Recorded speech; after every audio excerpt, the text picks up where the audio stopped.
How are you all? I haven't seen you in like 24 hours. I'm sorry.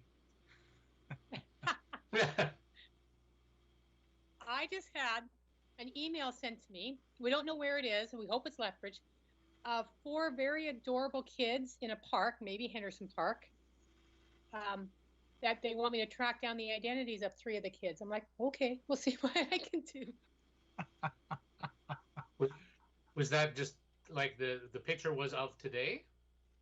Or No, no, no? no. No, oh, 1912.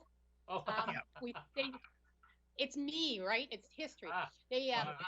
Two of the kids are white, two are black. They're sitting in this kind of a wagon in a park, and it might be Henderson, though the trees are a little big for Henderson at that time. We'll see what we can find. Yeah, there wasn't a lot of facial recognition software taking pictures of people in 1912. You have your work. No, thank heavens. But we've done better than that. My favorite we tracked down was we tracked down the name of a German prisoner of war who worked on a farm at Rolling Hills because he had had a daughter with he had had a child with the daughter of a local farmer, and she was trying to find the identity of her dad, who was this German prisoner of war, and we tracked him down, or his name down. Just a reminder that we're live right now. Was he trying to hide? No, he didn't know.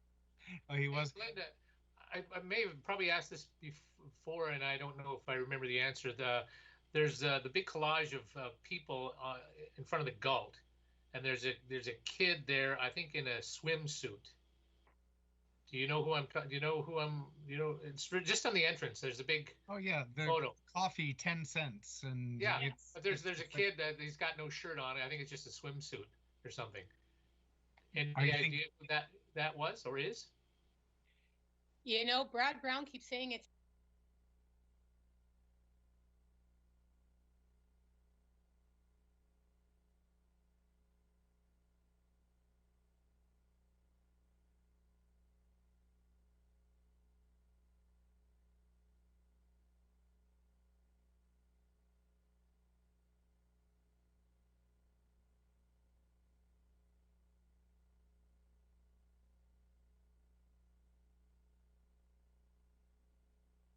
Strange conversation to join.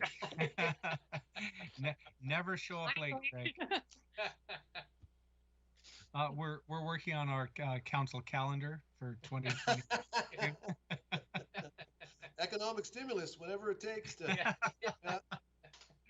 Yeah, they'll pay us not to publish.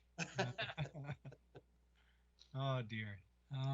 Is Chris in chambers? I think Ryan's there. Hi, it's Bonnie.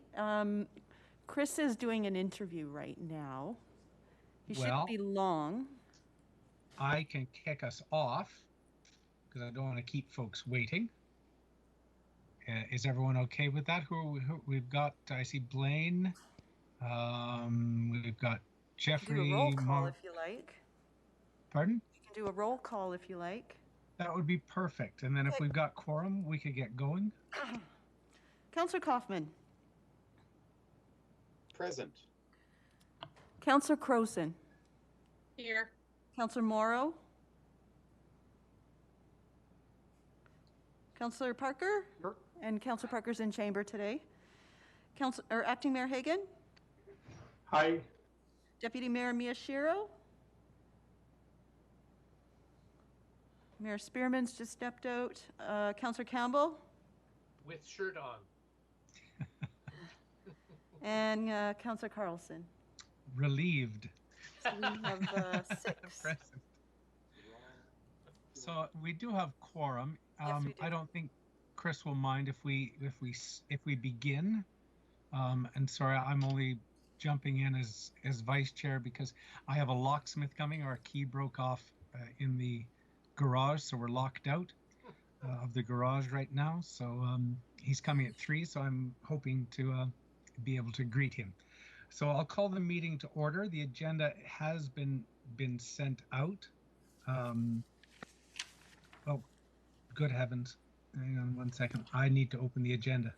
Hang on a second. Has everyone seen the agenda?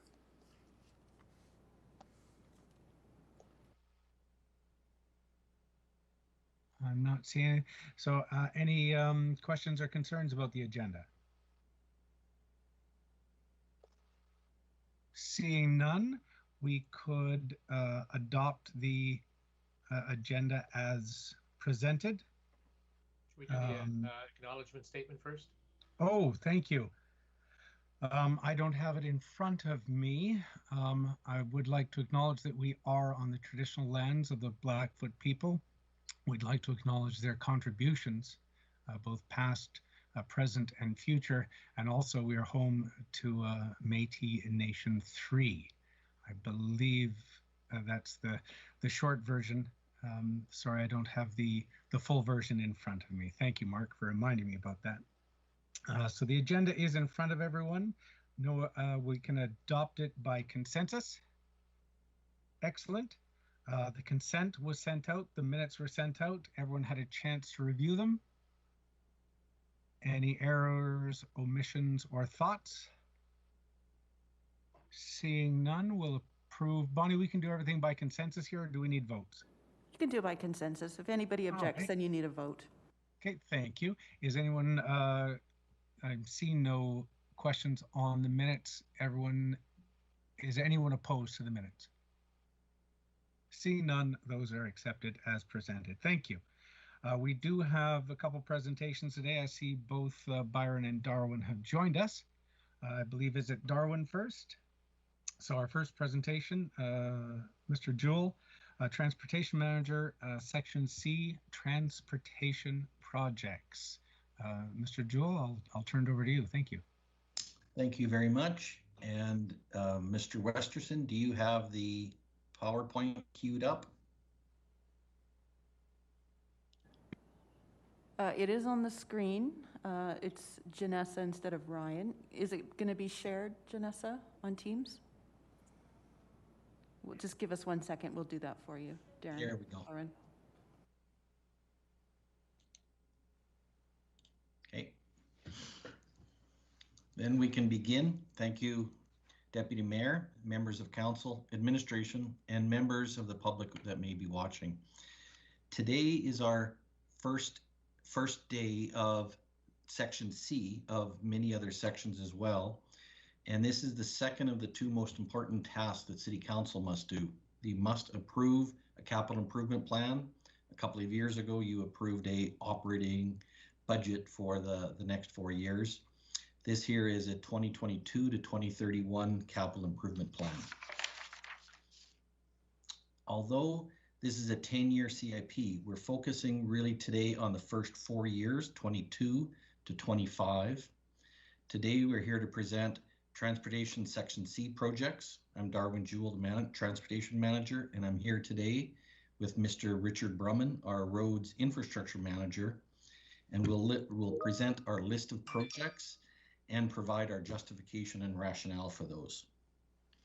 I should mention later on in the slideshow, the last couple of slides are outside of that 4-year window, but we thought we'd just provide those for your information.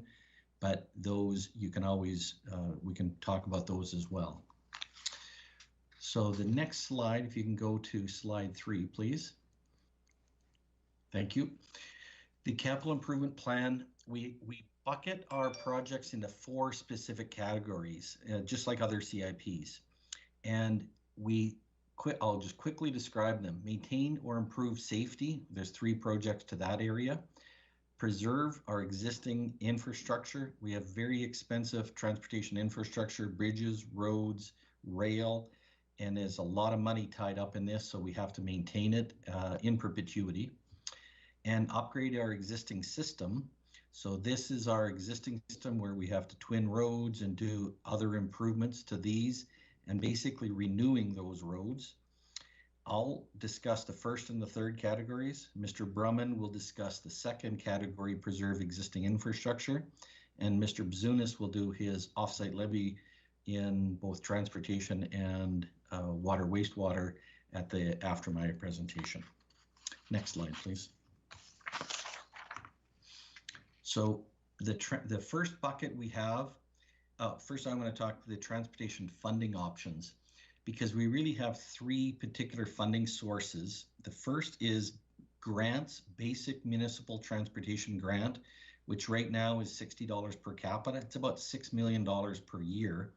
And that is limited to projects that are within the municipal right-of-way, and projects that are over $1 million is essentially the project funding criteria.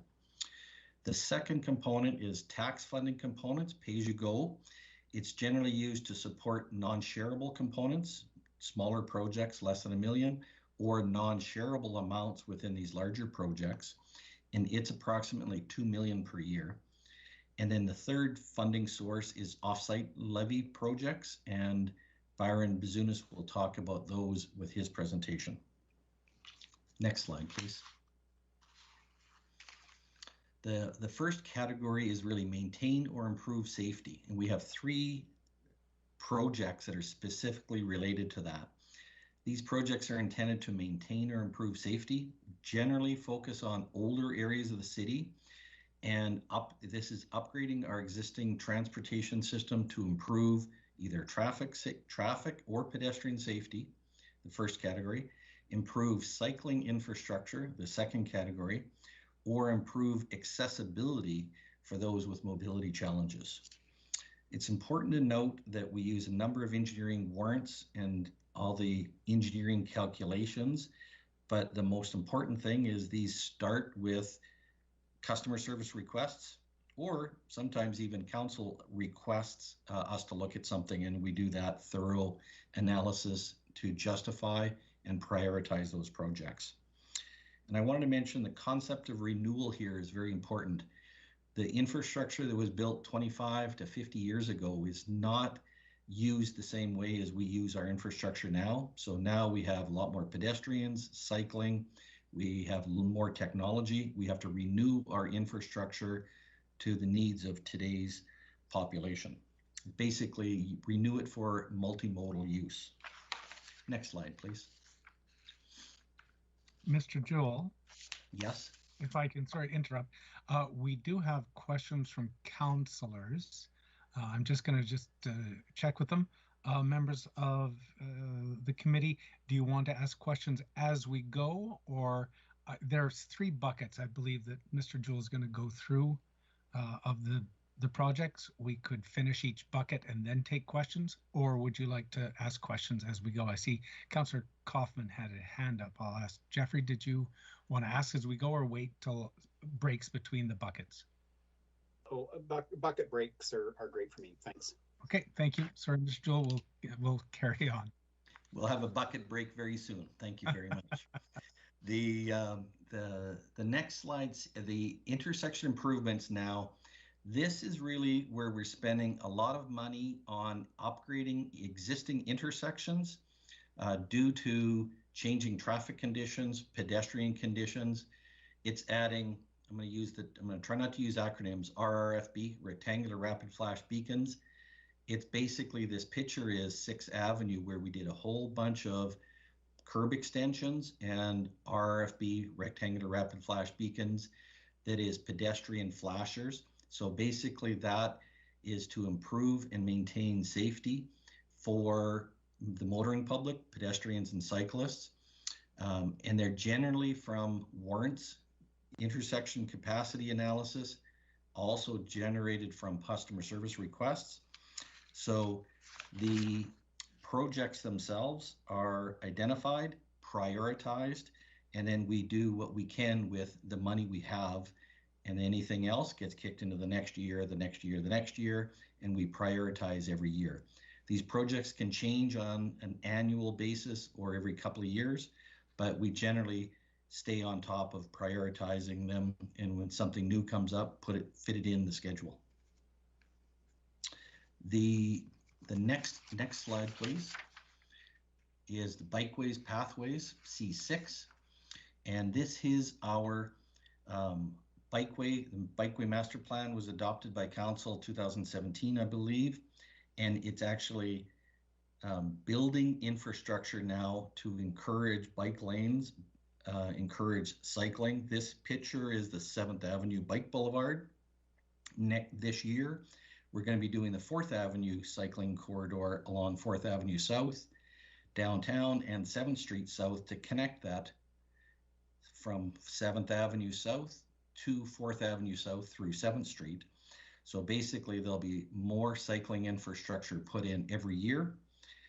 We're also planning on doing one Mayor McGrath Drive all the way through on Highway 3 to WT Hill Boulevard, which right now a pedestrian or a cyclist cannot get to that industrial park safely and properly. So we're doing a cycling path to allow cyclists and pedestrians to get through there as soon as we can, probably next year, this year or next year. Next slide, please. And this is the last one on our improved safety, C7.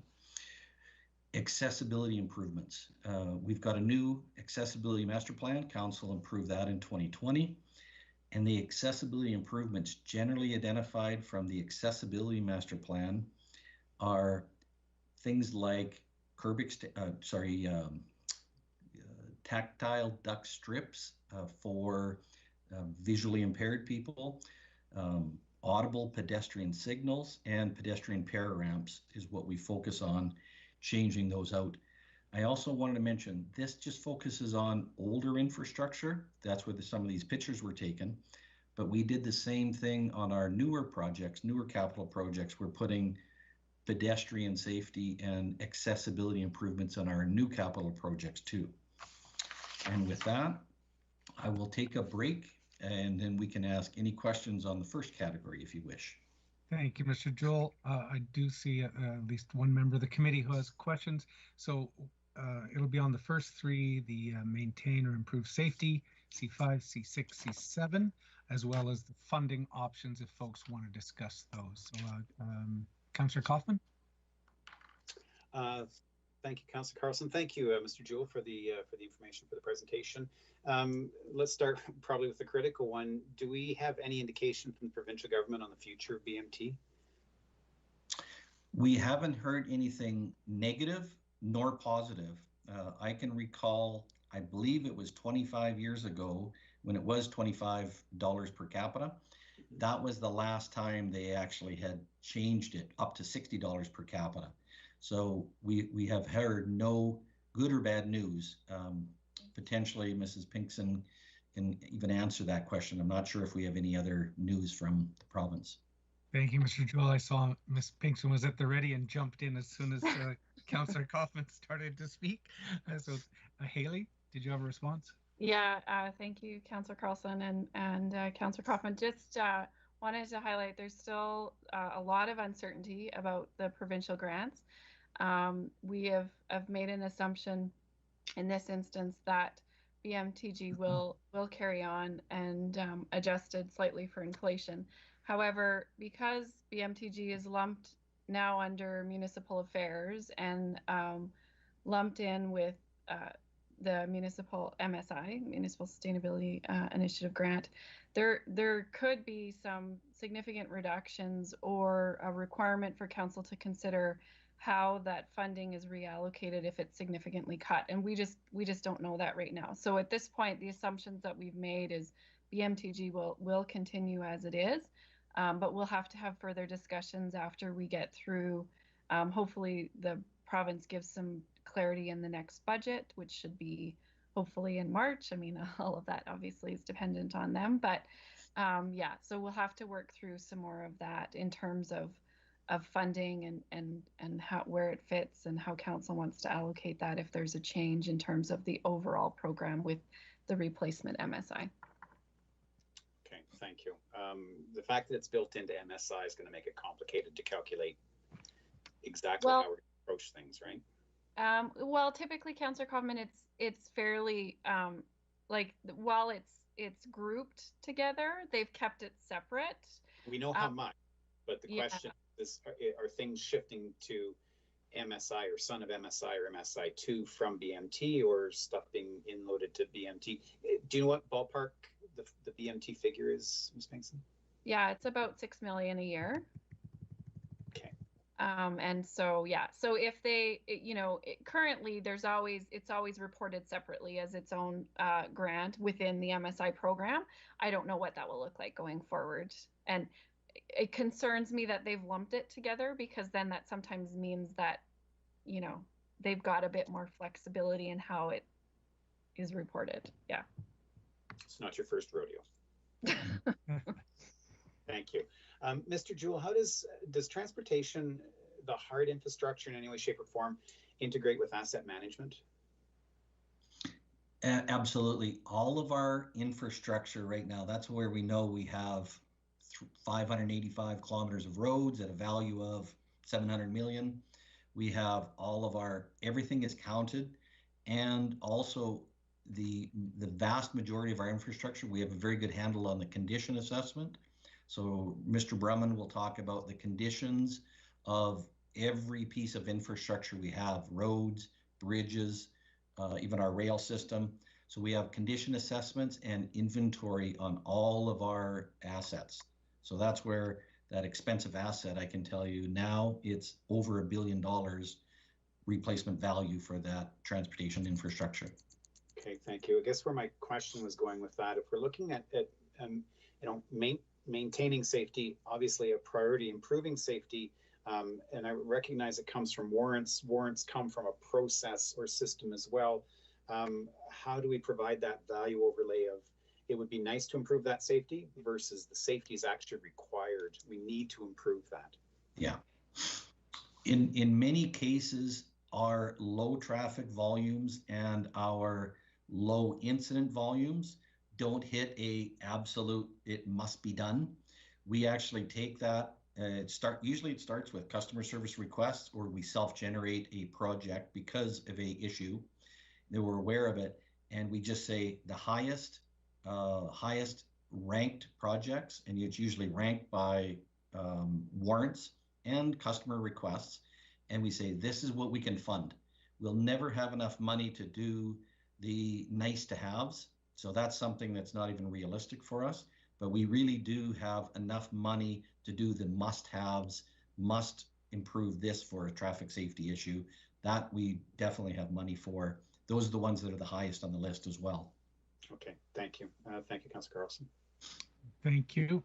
Maybe following up on that, Ms. Pinkson, the pay-as-you-go, pardon me, portion of the funding, that's approximately, I think, I'm trying to remember, 2 million a year. I can't remember what we build into the budget. Is that? Yeah, it's approximately about $2.5 million. Okay, and is that spent on an annual basis, or are we carrying any balance there at all? So we typically have a summary that we just didn't include this early in the process, just in case there's a bunch of changes. But that's the pay-as-you-go program flows through the major capital projects reserve, and so some years it's in a negative, and some years it's in a positive, and we keep track of kind of how that balances out, and we try to ensure that at least over the 4-year window that council's considering, that we're whole, and then so that'll just be additional information that comes as we get further along in the CIP process. Okay, perfect. Thank you for that. And with all of these, because we will be doing a CIP or planning for a CIP, and then we have to make some assumptions on where our funding is coming from. But all of these we would approve, and if there were changes in the funding, it would always come back to council to have to amend, correct? Absolutely. We've got to make some assumptions and forecast out some estimates in terms of amounts and dollar values and timing. And if any of that is to change, then we would have to come back to council, because we couldn't make if we couldn't make it work within what was the approved. Yeah. Okay. Thank you. I see no further questions from members of the committee. So, Mr. Jewell, if you want to continue, I believe it's the preserve existing infrastructure section. Sure. At this point, I'll wrap up my section and introduce Mr. Brumman, who is he's our asset condition specialist, our road infrastructure engineer. And he's the man that manages with his group the $1 billion inventory assets that we have in this category. So take it away, Mr. Brumman. Richard, are you there? Oh, there you go. Okay, yes. thank you. Just waiting for the slideshow. And thank you. If we could get the slide back up, the rest of the presentation, Madam City Clerk. Yes, Janessa? it's coming. Thank Sorry you, for the Janessa. delay. I guess it's Janessa. Thank you. Thank you. The next several slides in this group, or bucket, as we called it, are all about preserving our existing infrastructure with a good asset management program that focuses on maintenance, rehabilitation, and replacement, all that extend the service life and improving or maintaining the quality of the existing infrastructure. This starts with a good condition assessment program to determine the need and the timing to maintain the desired service level. Next slide. Our annual overlay program, like Darwin said, we have 550 kilometers of paved roads worth over 500 million. We complete a condition assessment of a third of our road inventory every year that makes sure we are targeting those roads that needs preserving before they fail. And we have to rebuild, which of course would cost a lot more.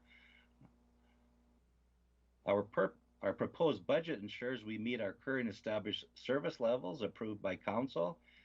Currently, all our arterials and locals are acceptable. However, we have recently targeted our collector roadways, which carry most of our bus routes, because they are starting to decline below our standard service level. Next, please. We have 52 bridges valued at over 300 million, including 9 major bridges, bridge-type culverts, and 32 pedestrian bridges.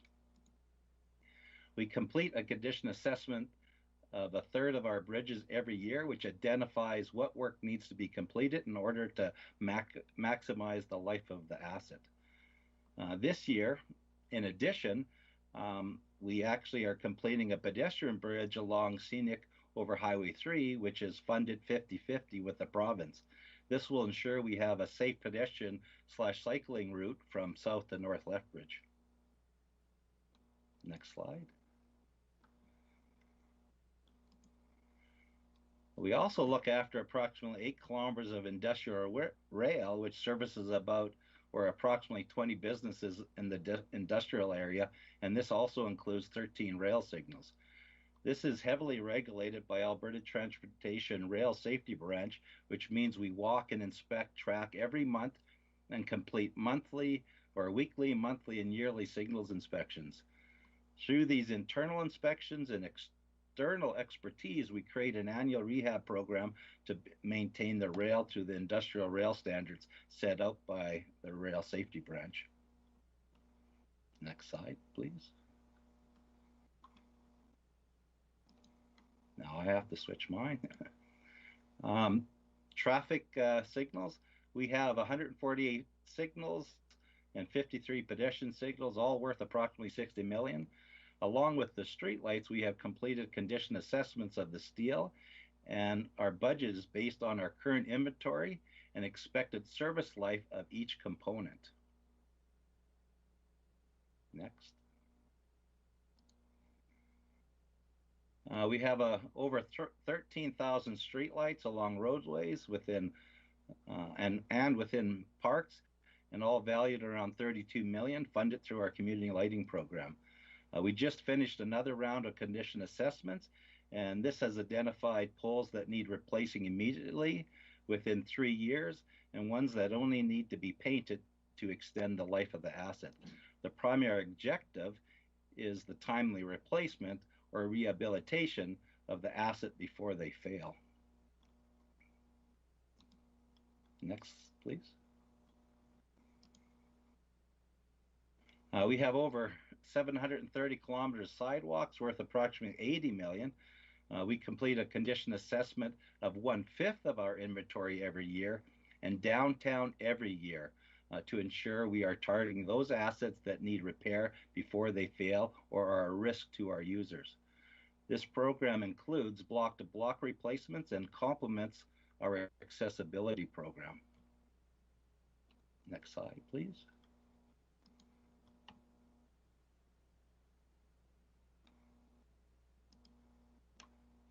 We have over 200 kilometers of lanes worth approximately 53 million, and similar to the roads, we complete a condition assessment of a third of those lanes each year.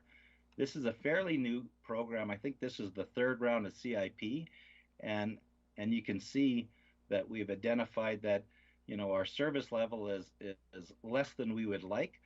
However, because it's a lane and because of some of the construction we completed in the last couple of years, we should see, you know, an increase in the numbers in the next couple of years.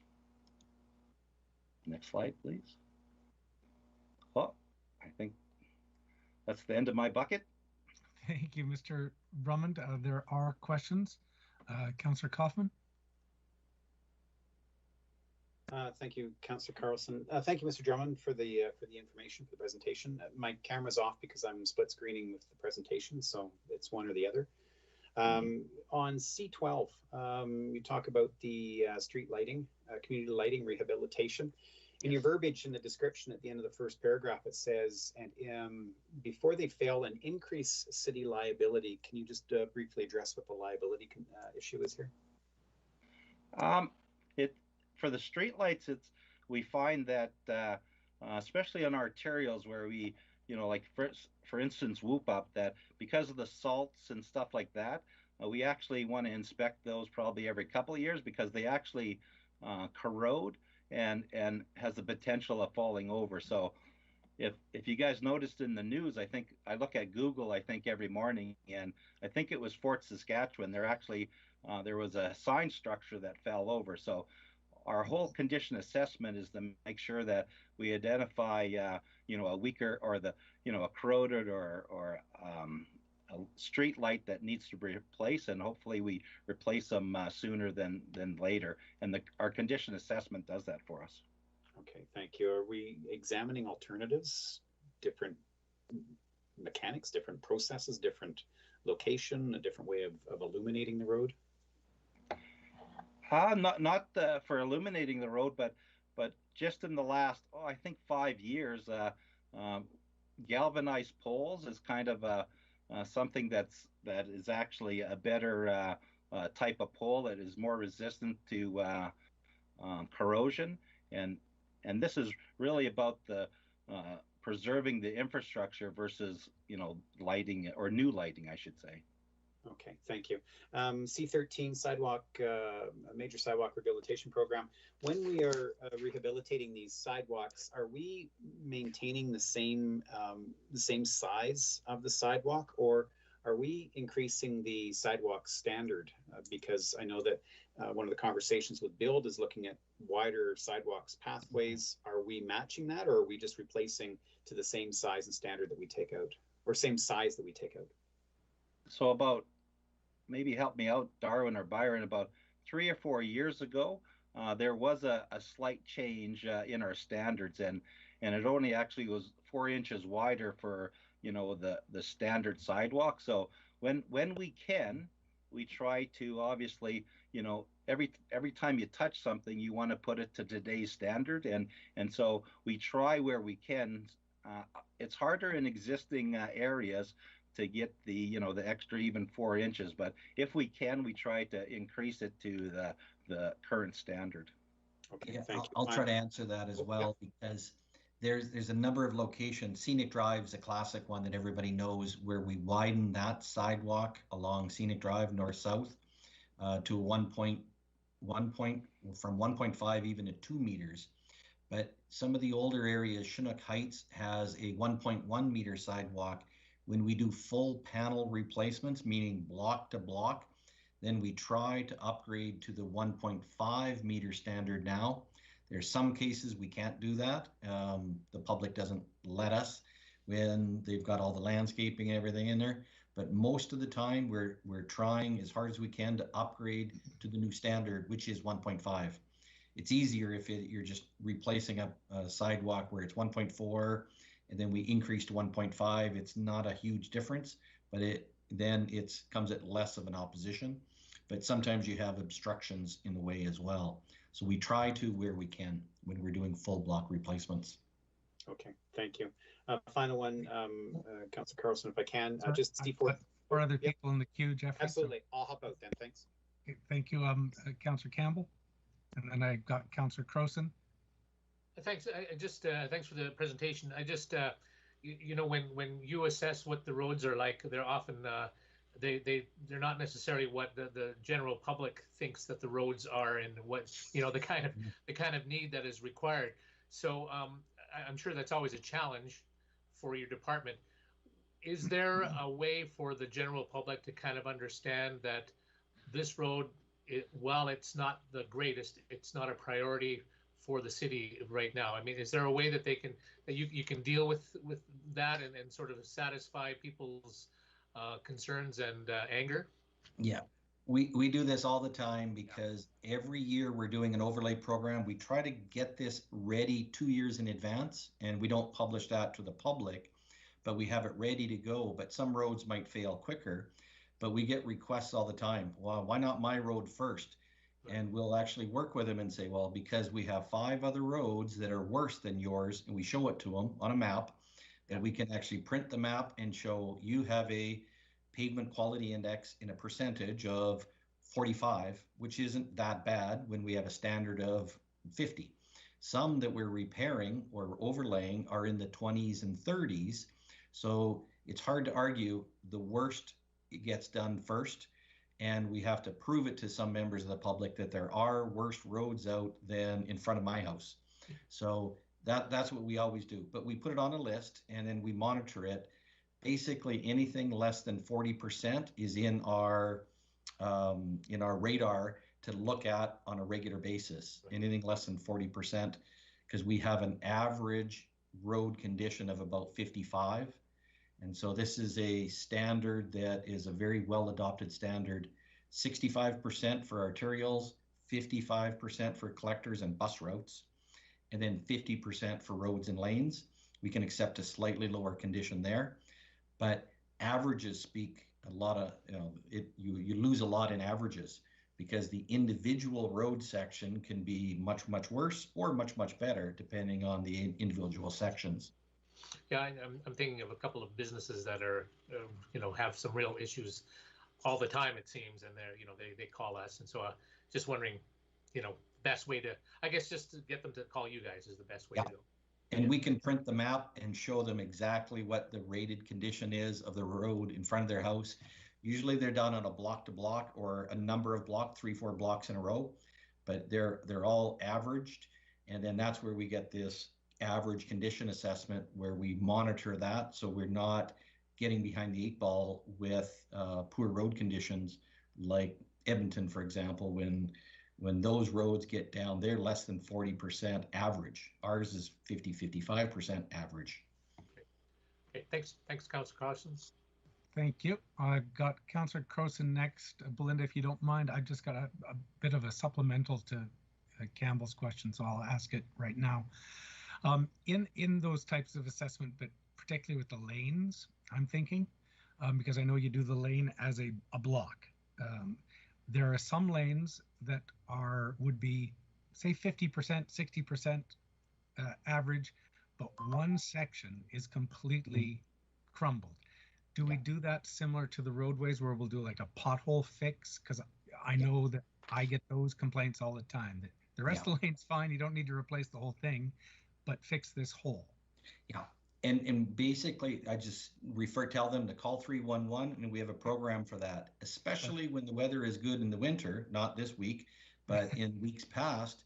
That's what our crews are doing, is doing pothole repairs in lanes and local roads and maintaining or improving that road condition even in the winter. So that's our operation program. This is a rehab for really block to block sections. And I should mention as well, the lane standards, we've improved our lane standards where we're building them better in new construction. And when we rebuild them, we're adding better drainage and better structure. So then they're going to last in perpetuity. Then we don't have to maintain as much. They don't fall apart quickly. Excellent. Thank you. Sorry, Councillor Croson, you're up. Thank you. Thank you very much for the presentation. There's certainly lots here to digest. With regards to the paved lanes, do we have a sense of how many of our lanes are paved and how many are gravel? What percentage of each? Richard, can you tackle that? Yes, we do. We know exactly how many. I just can't remember how many. We do, but I don't have it offhand. I apologize. Yeah, if I Okay. remember, I think we have more paved. We have more paved lanes than gravel roads for sure, but I just don't know the exact percentages. yeah, I would be guessing, but I believe Richard's information says 200. It's 205 kilometers of paved laneways. And I believe it's in the 60 to 70 kilometers of gravel lanes. And these are shrinking. The gravel lanes are shrinking all the time because of local improvements. Every time we do a local improvement, now it's a paved lane. And that's what I was talking about, is we're building those lanes to a better standard than we had in the past. The reason I'm asking that is we have in here, of course, how to rehabilitate paved lanes, and you have a plan for that. What do we do about the gravel lanes? Because I'm assuming a lot of them are in the older sections, in sections that have, a lot of other issues around them. I see nothing in this program, in this project that you're bringing forward to us. What are we doing for the gravel lanes? Yeah, in the operating budget, I believe it's several $100,000 at least for grading gravel lanes. So now we also might use that same budget for grading our gravel roadways, but we basically grade, and it's usually on a request basis. So if you have somebody that says my lane is terrible, please call us, and then we prioritize the lane. If it is truly unbearably bumpy, then we'll grade it, and occasionally we'll do some dust treatment on it. That's all in the operating budget. Okay, so basically on the gravel lanes we maintain, and if they want paved, the local group has to, come forward with a local improvement, and then they get a paved lane and get rehabilitation, et cetera, going on. Exactly. Okay. I'm going to just make an assumption here that the cost for road repairs increases the further we let a road get damaged. Yes. So there's a point to where it becomes, and I think the number is 3 to 4 times more expensive. You can let it go down to about 30%, but after that, then the base is failing. And some of our roads, when we've tried to overlay, the base has failed, and then we have to rebuild that road. That's the 4 to 5 times more expensive. So we don't want to get into a condition where our roads are failing, and then we have to throw nothing but money at it trying to fix them up, get them back to what they should have been in the past. So that's the proper rehabilitation.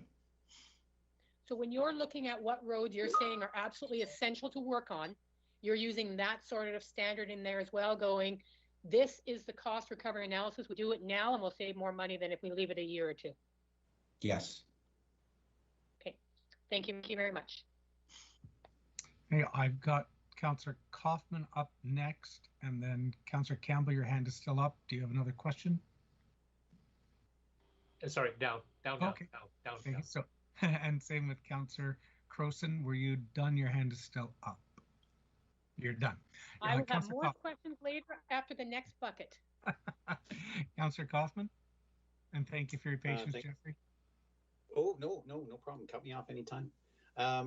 Thank you, Mr. Joe. Just on the thank you for the additional information on the paved lane rehabilitation program. The paved lanes are generally local improvement, as you've identified, but we're repairing these on our dollar. That's correct? Yes. Once a lane gets either paved originally by a developer or through a local improvement, it's the same thing. Then the city's obligation is to maintain that to the current standard in perpetuity. So basically, that's why we have to build it properly, whether it's the new development or whether it's a local improvement, which we're doing that work ourselves. And then we build it properly because we know we have to maintain it forever after that. The public doesn't have to do a second or a third local improvement. Okay, thank you. I'm going to assume then with your PQI, you say it's currently at 37, your goal is 50. The increase capital costs in building to a higher quality is going to save us long-term replacement costs or rehabilitation costs? Yes, from the time some of these lanes, like the construction picture that Richard showed, was a total reconstruction. That's the 4 to 5 times cost. because it never really had drainage. That's a great example, that photo, because we had to put a concrete swale in because there's no drainage. In some, we've actually had to have underground drainage brought in underground pipes so that water can drain. Water is your biggest enemy in road construction. So if it doesn't have drainage, it'll fail quicker. But this is the worst case. We've had to reconstruct a lot of these lanes because they were in such poor condition. Remember that 37% is an average. The lanes that we were reconstructing are probably in the 10s and 20s, even though we have some brand new lanes that are 80 or 90% averaging it out. So once we get these really bad lanes improved up to a decent standard, it'll be very quick. In 2-3 years, I suspect we'll be getting closer to 50% PQI. Okay, thank you. And I'm assuming then the waste management policy to remove curbside pickup from alley to front is going to increase the length of the alleys as well. That was the plan. Okay, thank you. Thank you, Councillor Carlson. Thank you for that. I believe we've got Councillor Morrow up next. I'll ask one quick question, if you don't mind, Councillor Morrow. Probably to Ms. Pinkson again. I want to jump back to the assumption that we'll get $6 million BTMG from the province. We hear this is triggered by a question by Councillor Campbell. Actually, we get that yearly, or hopefully we'll get that yearly, and there are strings attached to that. These are questions we get from the public all the time. Why are you wasting money paving blah blah blah when you could be cutting my taxes? Can we just do a little explainer on the flow through of that and what are the strings attached to that funding? What can it be used for? What can it not be used for? Haley, are you okay to answer that? Yeah. So the Councillor Carlson, the grant has specific eligibility requirements, and I just need to open up the last CIP because there's a great summary in terms of what those eligibility requirements are. But under the BMTG program as it is today, and again, some of this might change depending on the province's changes to the grant program in its entirety, but it is very specific to roadways and sorry, I'm just going to bring it up here real quick so I get the right wording. Thank you. Sorry, I should have given you a heads up on that. Okay. Maybe while you're finding that, oh, you found it? Yeah. Okay. So projects such as construction and rehabilitation of local and regional roads, streets, construction and rehabilitation of bridges, and the other thing that is eligible under BMTG, which we don't currently do today, is bus purchases. Okay. So though it has a very specific funding source that is very specific to transportation section. Thank you. And further to that, what is the timeline where you're required to use that? Could we just keep socking it away? Say for 80 years, if we didn't spend a cent of it, we could afford a third bridge. No, there's time deadline requirements, okay. And I believe it has to be spent within 5 years of receiving it. But I'd have to double check that. But there is specific requirements, and they are on us watching that information because we report annually in terms of what's been spent, and so they keep track of that very closely. So no, we could never sock it away until we had enough money for a third bridge. And just for the record, it would take 80 years. And by that time, the bridge would cost 3 times as much, so another 240 years. Councillor Morrow, I know you're in the queue, but I believe Mr. Brumman provided a response to Councillor Crowson about the percentage of lanes gravel versus paved, and I think there's also versus concrete, which is interesting. So, Mr. Brumman, did you want to just run us through those numbers in answer to Councillor Crowson? Yeah, so we have 160 paved lanes, and then 56, almost 57 kilometers of gravel lanes, and 1.6 concrete lanes, and all the concrete lanes are actually downtown. Oh, of course. Thank you. I was trying to figure that out in my own head, and I couldn't. Thank you for that. Councillor Morrow, sorry for the delay. You had questions? Thank you. Yeah, first of all, I guess I'm trying to understand, and I appreciate all these presentations and what we're being told, but some of these things seems to me that we're getting into some real technical details that, I don't want to be and know what you know, Darwin. As a member of council, I don't think I need to know all the stuff that you know. But so the intent of these is what you're giving us all this information, and then at some point, all of this is going to come back to Finance Committee when we discuss our CIP. Is that the intent of these? Mm-hmm. It's just to kind of educate us a bit. If I may, Councillor Ms. Pigson, I was going to say, I believe it was Council's request that we dive into these a bit deeper, but I could be mistaken. Ms. Pigson, you had a response?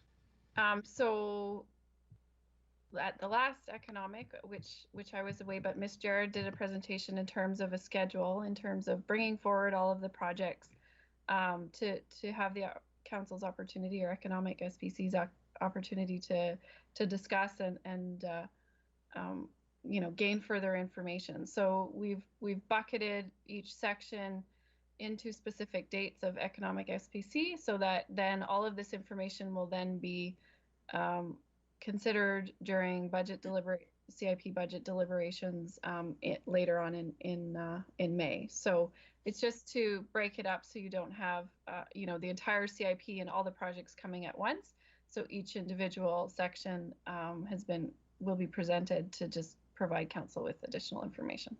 Okay, because I'm kind of hoping that at least from one member of council, it's nice to get all these these presentations, but at the end of the day, my role, I think, and council's role is to decide where the money's going to be spent. So, we make the political decisions based on what we hear in our community on what they need, and that's where we try and spend our money. So I'm sure we're not going to be able we don't have money to do all the projects that I'm sure we're going to be getting. Anyways, my questions are, I guess this is an opportunity for me. There's two things that I've been kind of pet peeves of mine that I've had forever and ever, and I'm going to bring them up again. And I totally understand, the lane paving, and if a neighborhood wants to have their lanes paved, they have to do their local improvement. I get that. But there are some areas that we annexed, and the people that are living there now are paying equal taxes as everybody else in the community. And I'm talking about Hardyville. I'm talking about the Rolag subdivision, because I think those are the two. And I think there's another little stretch of road. I can't remember where, but those two specifically, Hardyville, they are not anywhere near to the standards that I have in front of my house and all of you have in front of your house, unless you live in Rolag or in Hardyville. We annexed those, and I've always been bringing it forward, and I don't understand why we do not make an effort to bring their streets and roads and gutters and their infrastructure parallel, equal to what the rest of us have, because they're paying the same amount of taxes.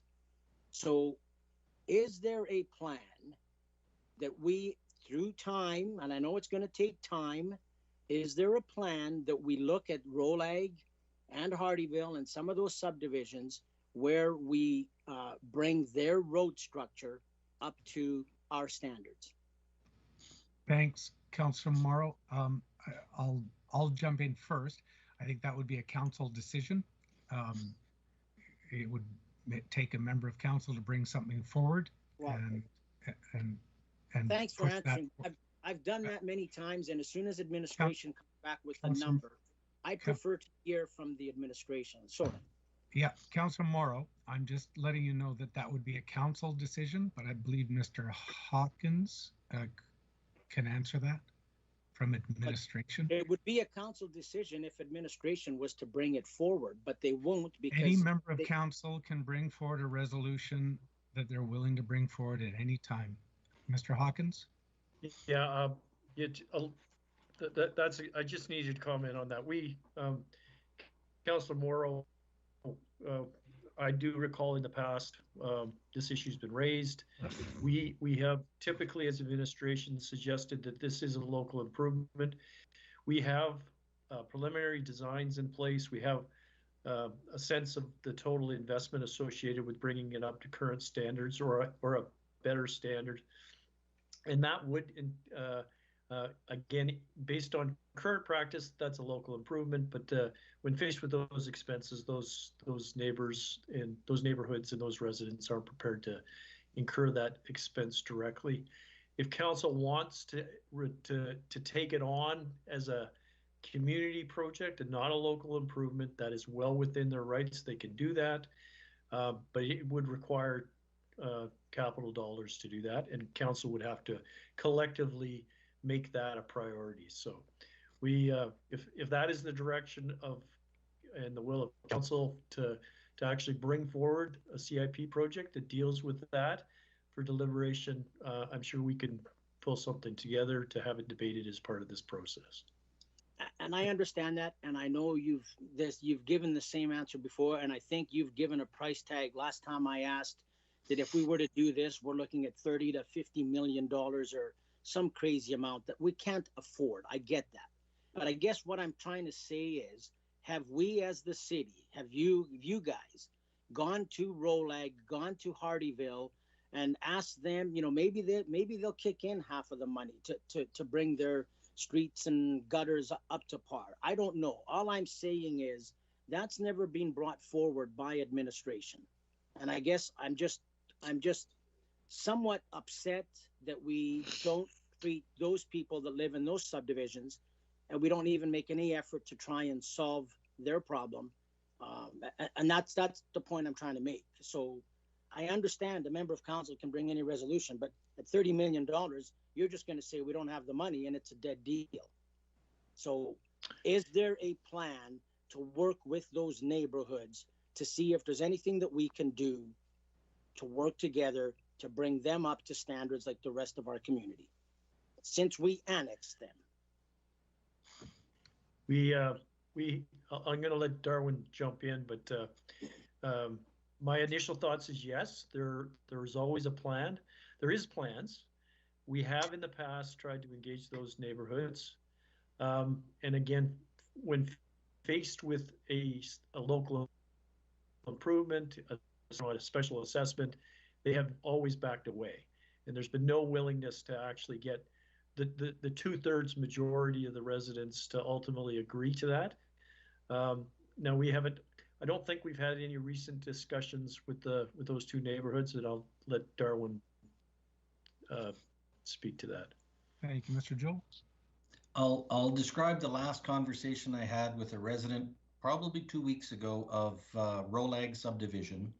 And Doug mentioned, we've done a preliminary design about 2 years ago, because every year we get requests on upgrading their roads. Ironically, there are some lanes that have gone through a local improvement petition in Rolag, but the roads are gravel and the roads don't have an underground drainage system as well. So I believe it's around, Richard might correct me, but around $1.5 million to improve that Rolag subdivision. And all I could tell this lady was, it's the same thing as our laneway systems that are gravel lanes. If you want it upgraded, it's a local improvement. She could always go to city council, which I told her this, if she wants a 50-50, if city council wants to, but city council would have to make that decision. The MGA would allow that if they petition the city council to do a 50-50 local improvement. The MGA also allows city council to petition the property owners at either 100% or 50-50, or if city council wanted to pay it all, then it wouldn't be a petition process. But that is totally two options within the MGA. But to date, we've never done a local improvement other than 100% property owner funded local improvement for lanes. And we have the same philosophy for roads, the same for underground infrastructure. I believe Councillor Morrow was talking about 2A Avenue. just west of Stafford Boulevard. Yeah. That's another gravel one. Yes. But also there's Southridge has substandard infrastructure in Southridge. As nice as some houses are, the same answer would apply there. It would be a local improvement. Property owners always ask us and complain the fact that it's 100% property owner funded, but we generally tell them they would have to go to council and get 5 votes of council to approve any city dollars being put into those local improvements, which they can do that, but they haven't yet. Okay, thank you for that. And my final question is, and I know I've raised this issue before, so correct me if I'm wrong, I think whenever a new subdivision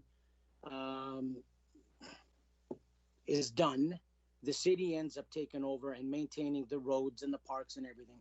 And if I'm not mistaken, that takes place after 2 years. Now, my understanding is that if a developer, and I think I would be the same, as a developer, I'm only required to build streets and roads and parks and whatever else I'm doing in that subdivision to a minimum standard. And 9 times out of 10, it appears that when the city does something, we do it a little bit more with a higher standard, so it'll last longer.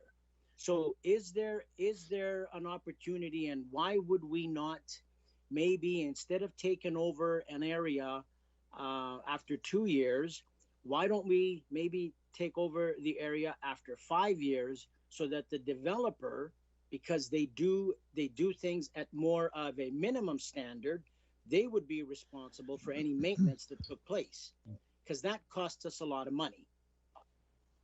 I'll try to answer the first part to the question about standards. And I noticed Mr. Bazunas is on the line to talk about the warranty FAC period. The standard is the standard on lanes, for example. We require the developer to build to the same standard as the city of Lethbridge for our lanes that we're doing through a local improvement. So in 2 years ago, I believe we raised the standard up for lane, more asphalt and more gravel, and that will keep it lasting a little longer. And so the standard of the day is the standard of the day. We build it to the same standard as a developer would. And Byron uses servicing agreements to enforce those standards. The only exception there is on arterial roads. We design arterial roads. There is no standard pavement thickness. We design each road individual for the traffic on arterial roads. And so that would be a bit of a difference. But when we're talking apples to apples, there is no difference with what a developer does versus what the city does for a standard. Byron, if you can jump in on the servicing agreement issue. Mr. Bazunas? So developers build what they build, and it's a value proposition for them. So what they're trying to do is they're trying to invest appropriately so that they can maximize the value of their lots and sell them for the most profit. Generally speaking, they don't do excessively more than our standard requires, generally speaking. The length of the warranty period is 2 years right now. That is a determination based on a quality analysis. So based on that, we say, okay, we're going to catch most of the things that are going to go wrong on these roads in the first 2 years. And then the 3rd year, the 4th year, the 5th year, probably 80% of things that go wrong are going to go wrong in the first 2 years. And then you catch maybe, another 15% in a following years. It's a question of how much we want to invest in quality. So if you wanted us to extend the warranty, that's one way to invest more in quality. Developers will be concerned about that because they'll have to pay for that on their side. The other thing we could do is we could increase the amount of inspections we have, and that would improve quality. Again, developers may object because they actually pay to cover the cost of the quality inspections as well. Or you can increase the standard, right? And get better quality, more capital investment into the infrastructure. And then that makes it more durable and less costly to maintain over time. So those are things you can do to adjust the quality. So today, as a kind of industry standard across all southern Alberta, at least, we have a 2-year warranty. We're always looking at what happens when things go wrong and why they went wrong and how we can make sure that we aren't stuck with costs that are really developer costs. But sometimes things slip through. Overall, it's just a question of how much do you want to spend on quality and whether or not the developers are getting, or whether we are getting value for our investment in quality. Thank you, Mr. Bazunas. Mr. Joel, so I believe thank you, Councillor Morrow.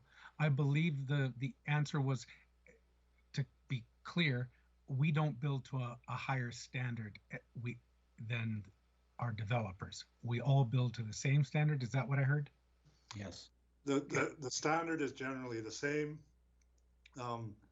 If developers, for example, developers like to landscape their parks, and so they make an investment in the parks, but they do only slightly more than the minimum requirements. Even our own developer, I would say, is not exceeding quality standards or our design standards by a huge amount. Thank you for that. I do have Councillor Deputy Mayor Miyashiro next, just because she popped into the chat. The chair of the Civic Works, Councillor Croson, has been noting this fascinating conversation. Thought it might not be the best place to discuss it at the economic, but Civic Works may have a more in-depth discussion on this topic that Councillor Morrow was raising. So thank you, Chair Croson, for raising that, and you've noted it. Councillor Miyashiro. Thank you, Councillor Carlson. So in 2019 or 2020, the city resurfaced the 11th Street North in Hardyville. So we do resurface roads in some of these areas that Councillor Morrow was talking about. Is that correct? We will do some upkeep maintenance. We'll make sure they don't fall into too much disrepair. Yes, that was done by the same standard. The pavement quality index was a bit lower. That also was on a bus route, I believe. So we want to maintain to that higher standard. Bus route should be 55 or better. Right. And so it hit the warrant, and it was one of the worst that we said that justifies doing an overlay there, but it was an easy overlay because there was no curb and gutter. So it was maintained to the same road condition standard of all the other roads. Right. And some of the issues in the areas you're talking about, Rolag and Hardyville especially, there's only surface drainage, isn't there? There's no subsurface drainage in either of those two subdivisions. Yes, that's right. Which is one of the reasons why, if you dig it up, you have to replace it with the current standard. Yes. That's when we dig it up, then we either have to make that decision. If we dig it up, it's replaced to the same standard unless there's a local improvement. Right. So when we did Rolag, we did a design to add in new underground, to add drainage. Remember, I talked about water is the worst, the biggest enemy of a road if it doesn't have good drainage. Right, and the apartment that was built in Rolag area, they had to put in subsurface drainage in that new apartment complex too, right? Yes, they did. Okay, thank you. So it's not a matter of us neglecting any of these areas. It's a matter of what the development standards were at the time they were built versus what we'd have to upgrade them to if we wanted to rebuild them. Mm-hmm. Thank you. Thank you, Deputy Mayor. Councillor Kaufman, I did see your hand go up, but it's down now. Are you good? Thank you. I'm good. I'm going to redirect my question to the Civic Works Committee. Perfect. Thank you. And I send my thanks to Councillor Croson for making some notes on things that would be good discussions at that committee. So, Mr. Joel, my screen is empty, so we can move on to the next, which we've already sort of segued into in our own minds, upgrading the system. Exactly. These are the fun projects now. Exactly. I'm going to jump into it's slide 22, upgrade existing system. And I'm just going to jump into C15. Next slide, please. And this is a very important project. Council had approved this functional planning study in 2019, and it had a short-term recommendation, medium-term, and long-term. The short-term recommendations are what we're focusing on for stage 1 and 2. And I want to make sure it's clear, these are not throwaway dollars. Even if there is a future Chinook trail crossing, these improvements are needed anyway. Basically to reduce the congestion in the afternoon, southbound on Scenic, trying to get onto Whoop Up, and in the mornings, eastbound on Whoop Up Drive, trying to do the off-ramp. Both are heavily congested prior to COVID. They were heavily congested in 2019. When COVID is over in 6 months to a year, they will likely become more congested. And so we're anticipating 2024, the first priority needing to do stage 1 is a dual off-ramp Scenic Drive to reduce that congestion and improve safety, and also add a third lane in both directions on Scenic Drive. That one is 5.8 million in 2024. And then the stage 2 is the opposite. That's the morning rush hour peak. And we thought we would push that outside this CIP window, but just for your information, it's still in the CIP for 2029, and it's approximately 4.5 million. So when City Council approved those 2 functional planning studies, there was about 5 million. We've done a preliminary design since that time. So now we have accurate numbers. This is really construction ready project, and 2024 will come fairly soon. Next slide, please. Now we're going to do a few functional planning studies. The next 3 are functional planning studies. You have to plan what you're going to do, communicate that to the public. I'm going to criticize myself. As engineers, we're great at solving problems, sometimes not necessarily the right problems. Functional planning studies identify the correct problem, lots of public consultation. This here is very similar to the 13th Street, 5th Avenue functional planning study that's ongoing right now, but this focuses on the hospital area, 9th Avenue, 10th Avenue, and all the way from Scenic to Mayor McGrath Drive or even 43rd Street. So it improves traffic flow and also prioritizes parking issues that should be resolved, and assists emergency services as much as possible. Next slide, please. C17 is another functional planning study. This is generated from the 2017 Cycling Master Plan, and it really focuses on putting an on-street protected bike boulevard on 18th Street or thereabouts, all the way from Scenic Drive up to 26th Avenue North. And I wanted to mention this also has accommodation for an overpass, which is an existing overpass, Highway 3. And there's an overpass on 17th or 18th Street, and you can push your bike up. The ramps are already there. So it basically will create a project-ready, construction-ready project so that when if future provincial federal grants come in, then we've got projects ready to go. Next slide, please. C18 is another functional planning study on Stafford Drive, and it's basically identifying, and this one here is likely going to be a dedicated pathway separate from the roadway, but that's yet to be determined. And it's from 5th Avenue North to Scenic Drive to accommodate pedestrians and cyclists. This is basically asset renewal because it's not built. There's some sections that have sidewalks, some are missing. Not a good route for pedestrians and cyclists to go all the way through there.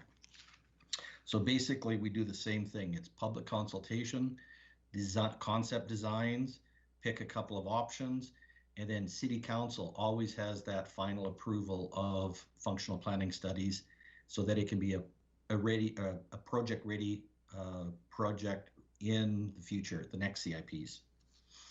The next slide is C19. And this is now flipping to the intersection safety. And I could have put this in intersection improvements. It's usually the improvements are going to be funded from C5 intersection improvements, but this is a study that is a in-service safety audit, and it basically reviews incidents, accidents, traffic volumes, pedestrians, and puts it all together into a big black box, and it does this big calculation to say what the highest incident rating is on intersections. The last time we did this was 2012, and no surprise to anybody, Scenic and Mayor McGrath Drive was one of the highest. Which was a surprise to us was 13th Street North and 5th Avenue was the third highest in the city. And one of the also the worst ones was 43rd Street and Highway 3. And we worked with the province to get that one upgraded as well through intersection improvements.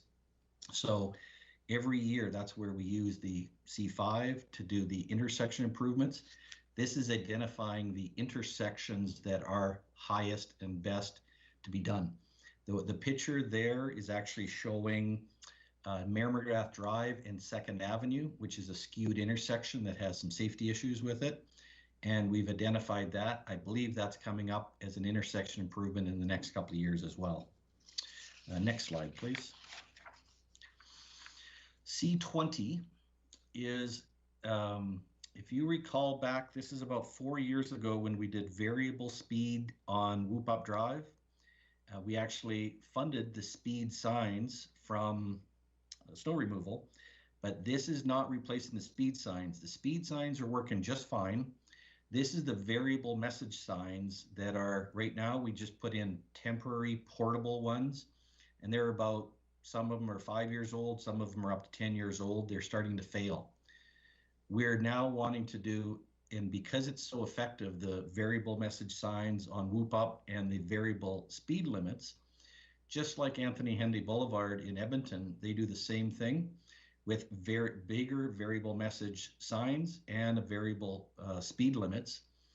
The city of Lethbridge was one of the first in the province, in fact, Canada, to put the variable speed limits in. We wanted to put in bigger, better, more easy to see notifications. And these double over for open houses, public announcements, even COVID messages get put on there. So it's not just for hazard road conditions or construction. The city can use them for whatever advertising needs we want for notifications. And that's it for this one. And the last one, C21, next slide, please, is the preliminary design for Chinook Trail. This one here, I just wanted to make sure everyone was aware. We actually put this in for a 2027 year, which is outside the next 4-year window. But because it was in the previous CIP for 2025, we thought we should flag it just so you're aware of it and we're not forgetting about the preliminary design on Chinook. This was approved by Council 2009, reapproving the old alignment from 1969. 142 million was one of my projects. I know the numbers quite well, but it's only a $4 million, only 4 million, sounds like a lot, but it's to do a preliminary design to reconfirm the cost estimates and in the very important environmental work so that we can get Alberta Environment's approval for that third river crossing so that if future grants come up, we have a construction ready project to say this is ready to go, 140, 150, whatever that $1 million price tag is, and we already have environmental approvals. So that one is in 2027, but it's up to council if they want to fund it or what year it goes in as well. And I should mention a couple of these other functional planning studies were outside the CIP window, but we just wanted you to see them, and then you can see what year they're proposed for as well. And with that, I think we're done, and we'll be happy to answer any questions for this bucket list of work. Thank you, Mr. Joel. Appreciate that. I've got Councillor Parker, Councillor Croson, Councillor Kaufman and Miyashiro, Deputy Mayor Miyashiro, all in the list. Just a couple quick questions. A lot of these are planning, which I applaud. Good planning is paramount in my mind.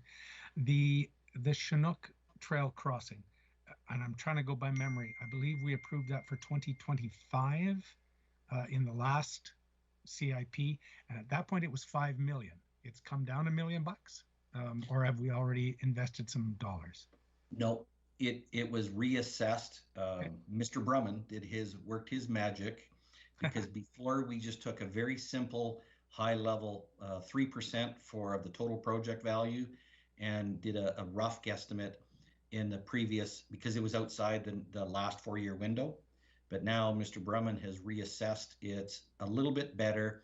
$4 million should be adequate for a preliminary design between University Drive and Chinook, on Chinook, between University Drive and Scenic Drive, including the environmental work for that river crossing. That's what'll take some money. Okay, thank you for that. And further question, 2009 was the last time council affirmed or reaffirmed or reapproved the location of the crossing. I've heard talk in community that oh, that's a bad idea now. Is there any need to reaffirm that location? Have we thought about that at all? I believe the location is the correct location. The timing, and I believe when council reconfirmed the location, they said delay as long as possible. Yep. So when development proceeds, the Melcor is continuing their development. When you have developers developing all around there, they need certainty of where the roads are going to be, especially the major arterial roads. So since 1969 and reconfirmed in 2009, development has proceeded on the knowledge that that's the future river crossing when it's needed, whenever it is needed in the future. Okay, because the talk in community, and forgive me, my colleagues, but the talk in community is that with the acquiring of the airport and the expansion in the south, that a further southern crossing would be better, but that's not the recommendation, or that's not the thought process. Yeah, if I remember the calculations from the engineers, it was AECOM did this study. It was 212 million compared to 140 million to get half the traffic there. So right. Because it was so far, half the traffic. So then Whoop Up Drive would blow up, would fail before its time. And so the other issue is the servicing in the airport issue. Even though the city owns land in the airport now, I doubt it'll be residential development unless you put in lots of infrastructure, and that's not where the water plant and the water treatment plant are. Okay, thank you for that. I didn't make note of who buzzed in first, so I'm just going to go in order of my screen. So my apologies to my colleagues. Councillor Parker, I believe you're up first. Thank you very much. And then I've got Councillor Kaufman, Croson, and Miyashiro in that order. Thank you very much. And so my follow-up, and I appreciate the questions, Councillor Carlson, because I just have some on the same idea. Back in 2009, there was that discussion, and Council reaffirmed that we would do the Chinook Trail versus going more southerly. So we're not looking at going southerly. We are set in stone in regards to doing Chinook Trail. Am I correct? We're not going to go back and, hey, we should look at this again, maybe based on possibly a ring road, possible funding coming from different orders of government. Are we looking at those options just in case those levels of government are willing to offer money if there's a ring road concept versus just a crossing? Maybe I could chime in here. Yeah, thanks, Mr. Hawkins. Yeah. Fundamental, it was quite, the work that was done in 2009 was quite comprehensive, and it contemplated all of the things that you just described, Councillor Parker. And even though it's been 11 years since that work was done,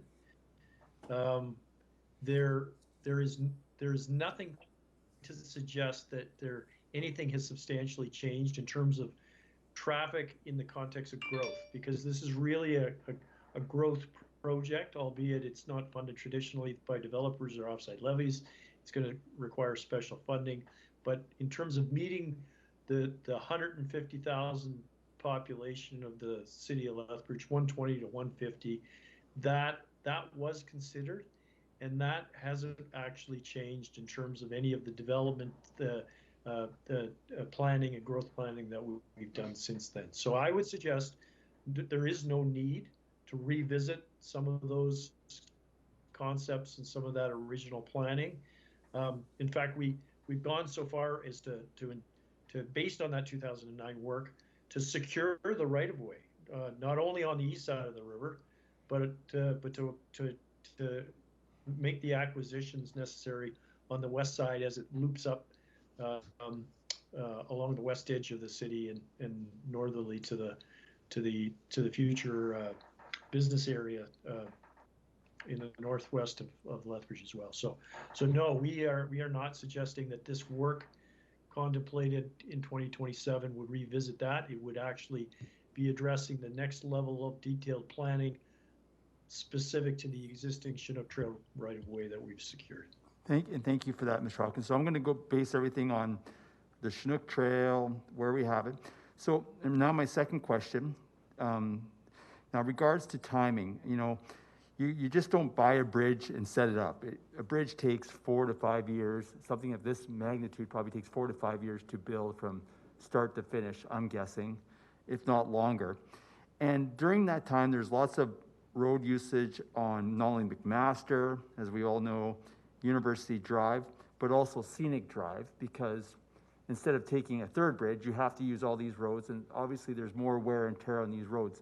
When you guys look at your analysis of timing, do you guys look at the possible savings on possible overlays, the wear and tear on these roads, the cost of probably I've heard rumors that underground infrastructure is a lot cheaper than it was 10 years ago. The cost of borrowing is cheaper. Do you guys put all that in your analysis when you decide the timing, all those factors? I'll try to answer that question relative to capacity. And I'm going to refer back to a C15 project, because the road capacity on University Drive is a lot higher than what would be there until 25 years from now. We've upgraded University Drive to be adequate. And this is from the Whoop Up Drive's functional planning study, the only weak point is in C15 in the next 10 to 15 years. And I'm going to say, if Chinook Trail is not built within 20 years, we will have to do the interchange upgrades on Whoop Up Drive, Scenic Drive, and even there's some upgrades on University Drive, but it's only upgrading the capacity on Whoop Up Drive. The rest of the system can handle it. Okay. In order to answer the question about the roads degrading faster, these arterial roads are 25,000 vehicles per day. It's not going to make a big difference if they're 25 to 30,000 vehicles per day. It's a minute difference. That's the extra traffic that would be accommodated. But the key thing is the C21 would, if that project is finished, it would position a future grant application for a construction-ready project. And it would probably take about 3 years, maybe up to 4 years, to build a full crossing from University Drive to Scenic Drive. But that, at least it would be a construction-ready project whenever it's needed. So that's great. So if we do this for $4 million, we are shovel-ready if a grant or some kind of funding or some kind of formula comes around. Am I correct? Yes. Awesome. Thank you very much, Mr. Hawkins. Thanks, Mr. Jewell. Thank you. Just for clarity, would we be shovel-ready, or is this just preliminary design? It's preliminary design, and then we would do a detailed design and construction in the same year. So it would be, once you get a grant application, really what they want is, do you have a preliminary design done, accurate cost estimates, environmental approvals, underground properly designed or roughly designed, preliminary designed. And so it would be ready to go, but it wouldn't be detailed design because it might be 10 years out, might be 20 years out. We don't know. Perfect. Thank you for that. I've got Councillor Kaufman next. Councillor Croson, you're on deck. Thank you, Councillor Carlson. Thank you, Mr. Jewell. Just on C21 again, preliminary design, and this is maybe more for comms. I don't know if we have any from comms. The last CIP, the number of people that commented that they wanted me to support the Third River Crossing because it only cost $5 million was actually quite remarkable. So if we could perhaps just highlight that, really, draw a line from preliminary design to the dollar figure when we're marketing that would be greatly appreciated, please. Yeah.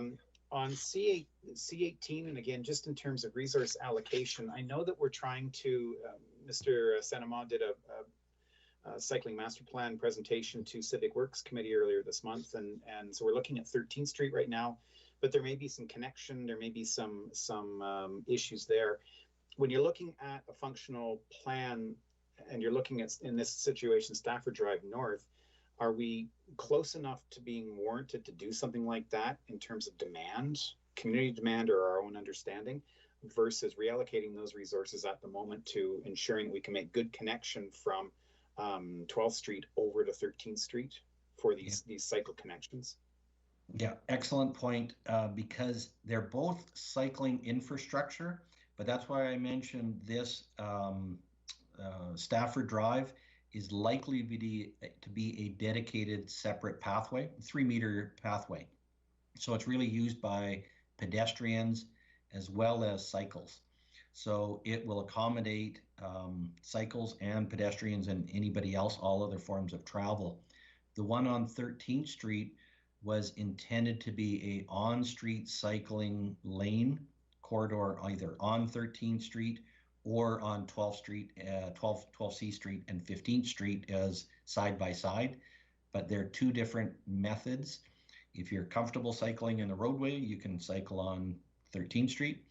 If you want to take a recreational walk or use a pathway on a bike, it would be Stafford. They are fairly close, but they're two different types of infrastructure. Thank you, and I recognize that. I guess it's just the issue of resource allocation, if it's possible. It might involve moving some money around depending where the funding comes from. I'm just looking at the presentation that Mr. Senema did, and my question to him at the time was getting cyclists from 12th Street, if that's where it goes, to 13th Street to commercial district. That infrastructure and the cost of that infrastructure is not in the plan as it stands. So it's about reallocating this $300,000 to that plan in order to ensure the smooth connection, the safe access for people to access the businesses along 13th Street, which should be part of the incentive to get that done sooner rather than later. I recognize one is planning, one is actual construction, but I'm just looking at limited resources and trying to finish what we started before we start something new. Yeah, these are all three of these functional planning studies are just the design so that we have projects ready to go, so the public understands the intent of what we want to do.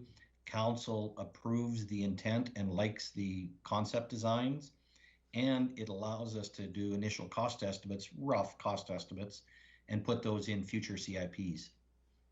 Okay, thank you. Thanks. Yeah, I understand that, but thank you. Finally, back to C21. How long does a preliminary design last? What's the life expectancy of a preliminary design? Mr. Brumman, can you try to answer that one? Hey, I'm a construction guy, not a planner. Depend on the cars. If they shrink and stuff like that, there's a lot of factors. I mean, we always think that, it's good for 10 years. If we think we need to do something in 10 years, let's get the planning out kind of thing and kind of establish, the costs and the current standards. And so 10 years is kind of the rule of thumb, if I would say. Okay, thank you. Thank you, Councillor Carlson. Thank you. I've got Councillor Croson up next. Councillor Deputy Mayor Michaud, you're on deck. Wow, baseball metaphor in the middle of February. This is kind of fun. You're up. I want to ask a more global picture. We're in the middle of a pandemic. We're in the middle of a recession that may take a couple of years to come out of. That's certainly affecting our business community, will be affecting the city. Did you take into account that sort of financial reality that we're in as you created these projects to bring forward to us? or was it business as usual? I'll try to tackle that, and Byron might want to also take part of that question with the development industry. We're very construction low on this plan. If you remember some of the previous CIPs, we did a lot of roadway improvements, multi-million-dollar improvements, and building infrastructure.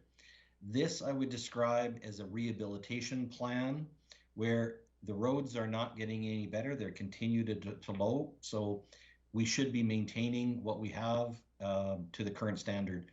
And those intersection improvements, the first 3 projects, that we should be doing regardless of a pandemic, regardless of anything, if we have money, if we can afford to. So the intersection improvements is to maintain and improve safety, maintain and improve our accessibility improvements, and also build cycling infrastructure. So we're becoming more multimodal. So those 3 projects, they happen to have the same funding they had in the previous CIPs, but that's where we're focusing our efforts and our money on, and we're not doing a lot of other roadway improvements. But we are in a planning cycle where we want to plan, because after every economic downturn, the province and the federal government always has incentive programs to come up with. And that's what we want to be, is ready for those applications in 2 to 5 years. So you're essentially saying, yes, we are planning around it. We've gone more maintenance and thinking long-term once the recession is over, how to move out of it and build projects. Okay, thank you. Councillor Carlson, that you're finished? I will assume Yes, you are. Thank you. Deputy Mayor Miyashiro, and I've got no one on deck. Great, thanks. Mine's really quick. Is there any plans to extend the lighting from the north side recycling center through to Jesse McClay Road, which is about 6 blocks? That's the only road in that whole part of the north side that has no street lights. Mr. Brumman? Has that ever been considered, or do I have to bring something forward for that? I think Mr. Bazunas or Mr. Brumman. I think I can feel that. Yep. So that particular road is part of the local roads that will be built by Melcor when they develop their lots. There's a lot just east of that roadway and at the very north end of it. And when Melcor develops that lot, that road will be improved from its sort of tail end of the old Stafford Drive to a urban standard, and it will have streetlights at that time. It's sort of one of those roads that's in between. It used to be out past the edge of town, and then the town grew around it. So that's why it's not the way it is now. I have no idea when Melcor might, it's a multi-site. I have no idea when that multi-site might go, but when it does, there'll be improvements to that roadway. Okay, so and Melcor has to pay for that, or the city will upgrade well, it's one of those ones where it's sort of half and half, because the east side of the road is developer or Melcor, and the west side of the road is the old landfill. So we have been discussing with the developer the cost sharing of that. Great, thank you very much. Thank you. Mr. Bazunas, your hand was in the air. Was that just to answer the question? Thanks. That's down. We've reached the end. I'll just give members of committee a chance if they've got any questions on anything else in the presentation. I've got one random one. Mr. Joe, we start at C5. Where's C1 through 4? There never has been anything less than that. I believe C3 and C4 is the funding sheets. Okay. Thank you. I was just waiting for the big surprise, but but thank you for that. Well, I see no. Just the summary sheets in terms of So perfect. Thank you both for that. I've got no further questions in the queue. I'm assuming that members of the committee would probably like a brief break before Mr. Bazunas jumps in with the offsite levy projects. And yes, I've been given the secret knowledge that the the actual chairman is now in the room. So we're going to take we'll take a 6-minute break to meet back at 3:15 if that's appropriate to everyone. And then I will gladly turn my fake gavel over to Mayor Spearman. So thank you all. See you back here in 6 minutes.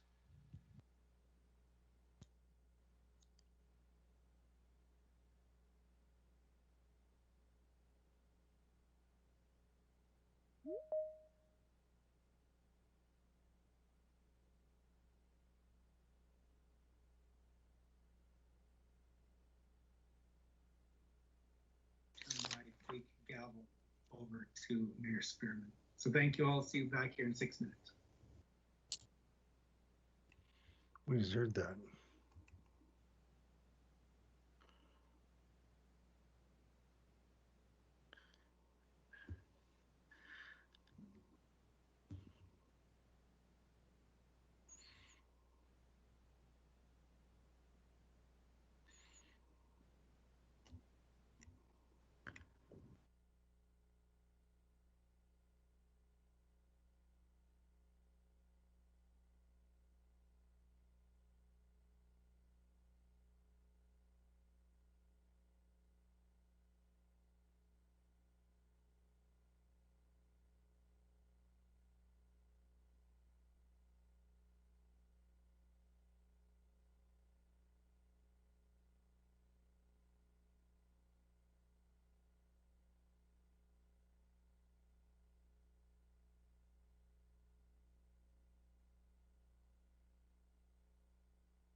you're finished having to listen to me. So thank you all.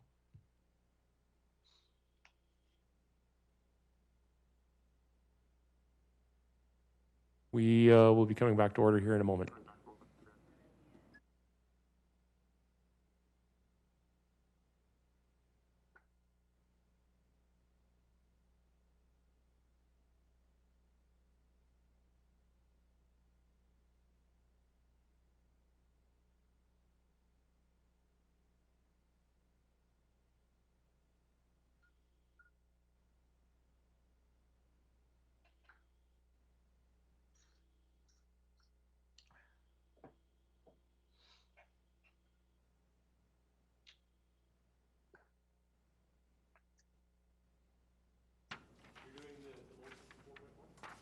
Yeah.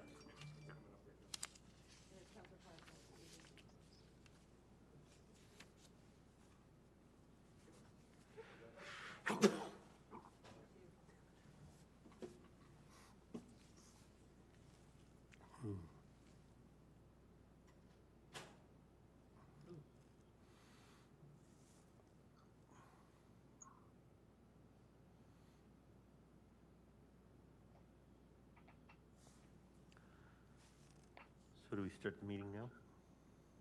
You ready to go, Janessa? You ready to go, Janessa?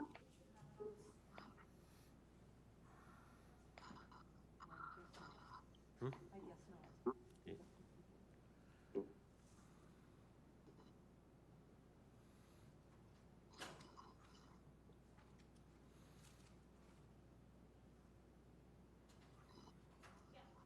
Okay, great, thank you. Ready to go.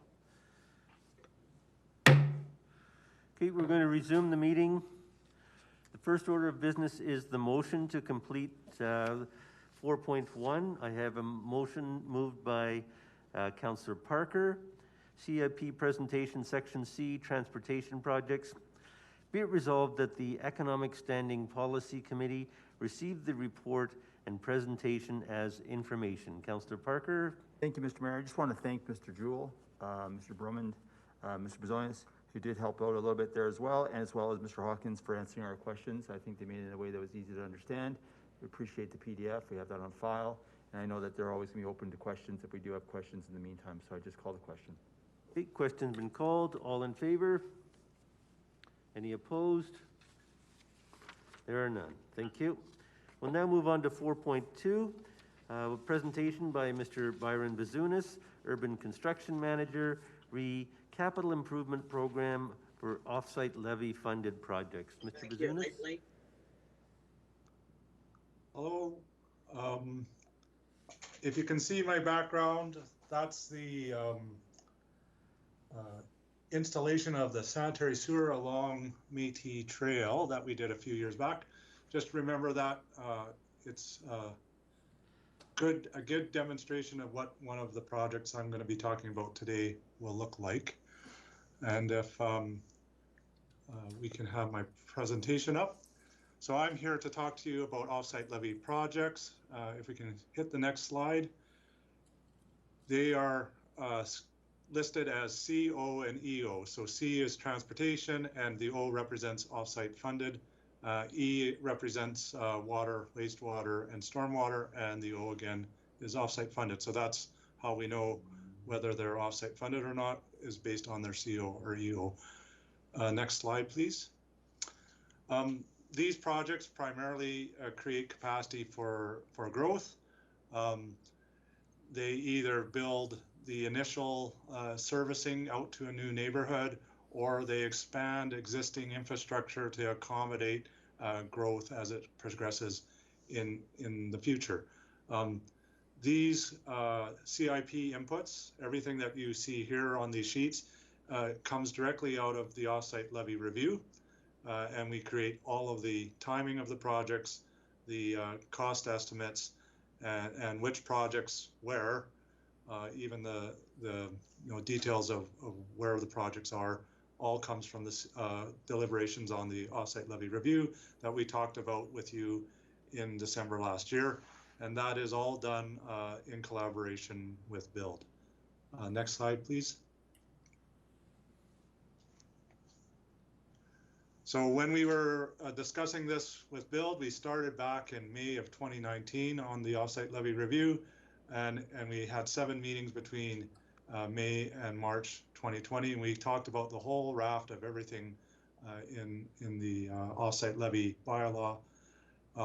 Then in the spring of, in the beginning of 2020, we had a pandemic, and so we had to renegotiate everything that we had done up to that point. And basically the pandemic caused all of the projects to be pushed out a further year. Basically, we've called 2020 a non-year in terms of development. We've had on the books 5 hectares of development compared to our regular sort of estimate of 35 to 40 hectares in a year. And then again, in December, you approved the bylaw. What is the picture is one of the ways that we sort of planned out the entire city. So when we do the offsite levy review, we plan out all the infrastructure that we think we're going to need, all the way out to the city boundary. And one of the steps we do is we try and predict the years each quarter section will develop. So what you're seeing there is a picture of the map of the west side projected on a board. And in a meeting, what we did is we went through together with our build partners, and we talked about when each of those, the timeframes, each of those quarter sections would develop. Next slide, please. This is a schematic just showing you how the offsite levy review works. Council feeds into the end with plans like the area structure plan, master plans. They are in control of the principles and the overall strategies that we use. Then feeding into the top, we have big factors that affect the rate quite a lot, which are growth and the rate forecast. And then as we get into more detail, we start talking about the projects, their estimates and timings. Individually, these things don't have as big of impact as the growth rate forecast, but they do have a bigger impact than when we get to near the end, where we're talking about inflation rates and interest terms and the length of a borrowing. The outputs of the offsite levy review is a cash flow that leads into an offsite levy bylaw. It leads into, at the end, a growth investment strategy, and then also it generates as a snapshot, taking it out of the entire city all the way out to something in the 2090s. It takes out the 10 years of projects for the CIP. Next slide, please. So here you see how we've laid out the projects going forward. You can also see that we only have an offsite levy for 2021, 2022. And so we'll have to redo the levy again. And so that may have some impact on projects beyond all the projects beyond 2022. And we may have to come back depending on how things change. We purposely did that, if you recall, because we wanted to see what would happen with the tail end of COVID and how the development industry recovers. It may be that there's an economic boom, that would be great, and then we might have to bring all these projects forward. It may be that things continue kind of in a slow way, and then we would leave these projects pretty much where they are. There is quite a few projects further out in the 2029 and 2030, 2031 range. These are projects that service primarily major components of the city. So this would be Southeast Lethbridge and Royal View and to some extent areas on the west side. Next slide, please. So I'm just going to go quickly through the projects and just list what we've got here. So the first project is an improvement to the intersection of North Scenic Drive and 26th Avenue North. This is a 75% project, and that is based on the agreed cost share allocation framework that we made with industry. And it improves that intersection. Next slide, please. CO2 extends the arterial road up of North Scenic Drive north from Uplands Boulevard to service Black Wolf and eventually Royal View. This first stage goes from Uplands Boulevard to Grace Dainty Road. The second stage goes from Grace Dainty Road all the way to the first entrance into Royal View. We are anticipating Royal View will start about 5 to 6 years before 2031.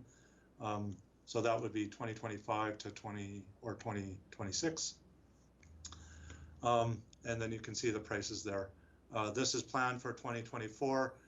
These particular estimates come from preliminary design that we started in 2017 and finished up in 2019.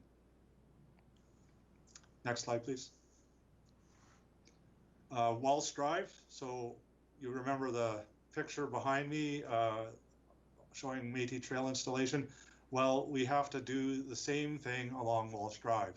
And so we're going to insert or build sanitary sewer from Métis Trail to University Drive to connect to the Bridge Drive utility corridor that runs down Bridge Drive and across the river to the sanitary sewer treatment plant. That project, the Bridge Drive utility corridor, was done in 2013. Right now we are running sewage through the West Highlands neighborhood. We believe that we will be at capacity or beyond it by the time we build this section of pipe. So if we do it any later, it's likely we will have some kind of constraint on new development on the west side. Next slide, please. This is a preliminary design. We expect that sometime in the future, developers will start to get their consolidate land north of the tracks and want to do an outline plan in that area. This will be an important piece of information for them to use in creating that outline plan and helping us prepare for urbanizing that road, whether that road looks like something like Merrimagrath Drive, where it has ditches on either side, or if it looks more like, say, a Whoop-Up Drive. We need to have some sense of where those intersections are and how we're going to develop the roadway. Next slide, please. So this is the first phase of that riding out of that preliminary design. This would be the first phase of actual construction of that roadway.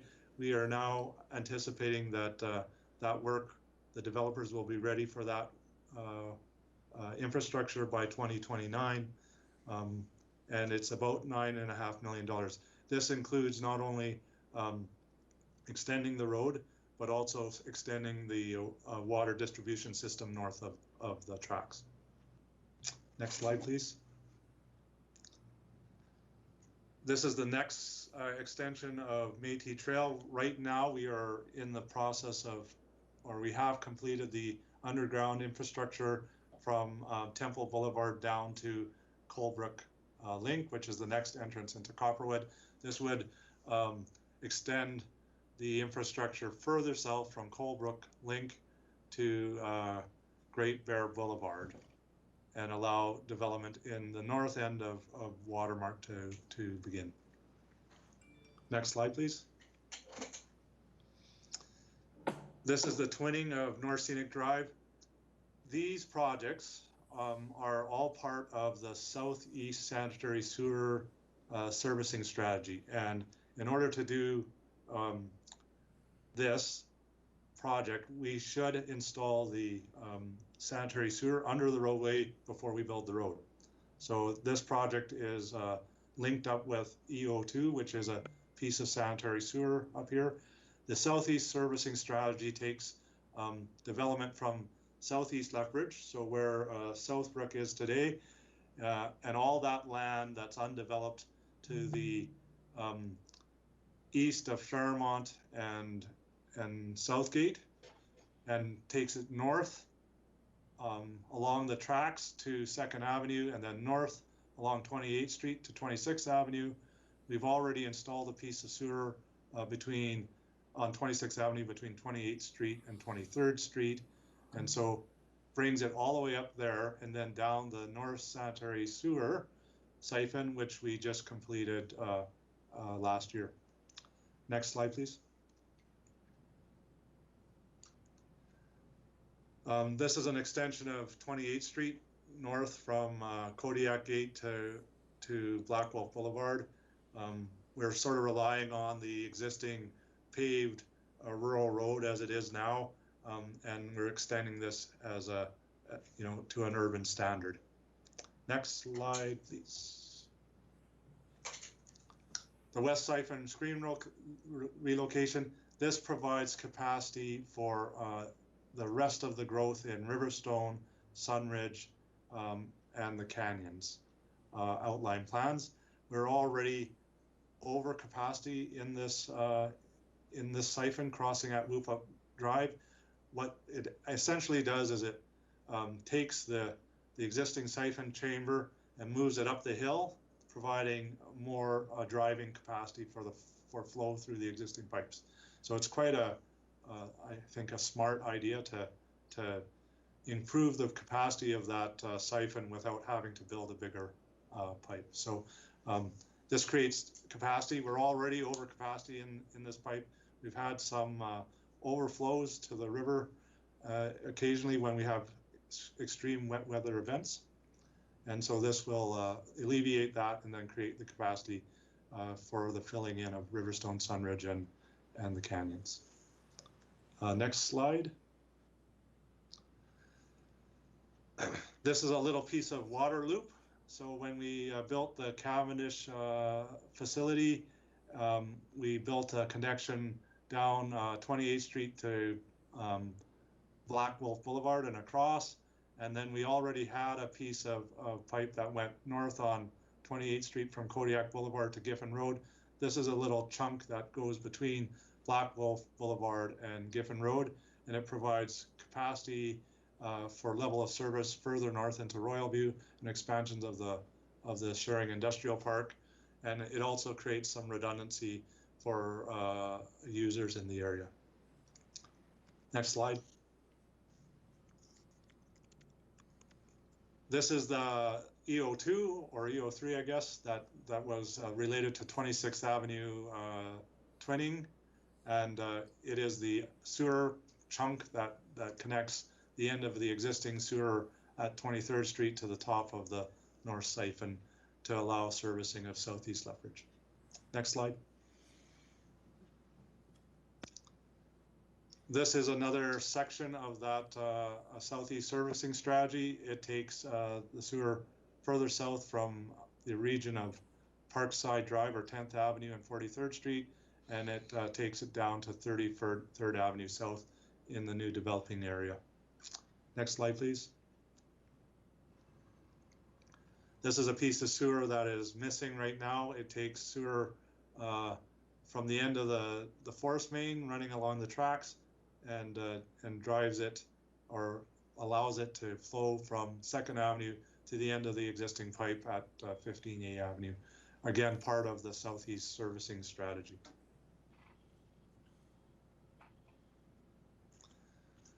This is a lift station that pumps sewage from Southeast Lethbridge along a forest main along the railway line to 2nd Avenue to the end of the previous project. Next slide, please.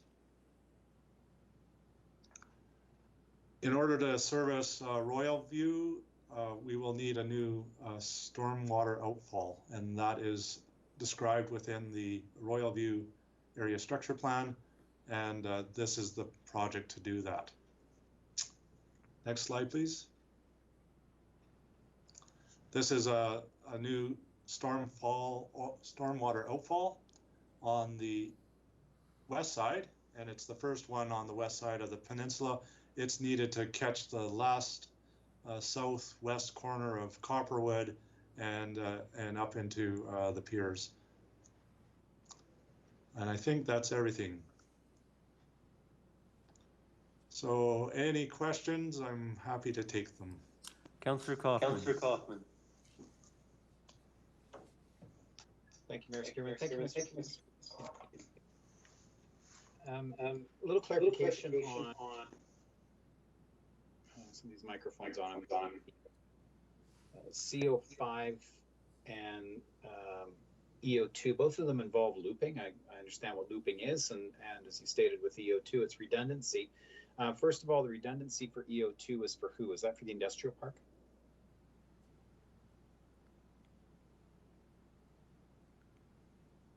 So redundancy in terms of, yeah, it provides an additional route, but the size of the pipes are not necessarily big enough to service stormwater demand unless you have more than one pipe. And it's better to have them in multiple locations, but it also provides capacity for everything north of there. So Royal View and the industrial park. Okay, when we're talking about a water loop, are we needing wastewater or are we needing water? It's a water loop, so potable water. Okay. Okay, okay. So if you look at CO7, it's talking about 26th Avenue North.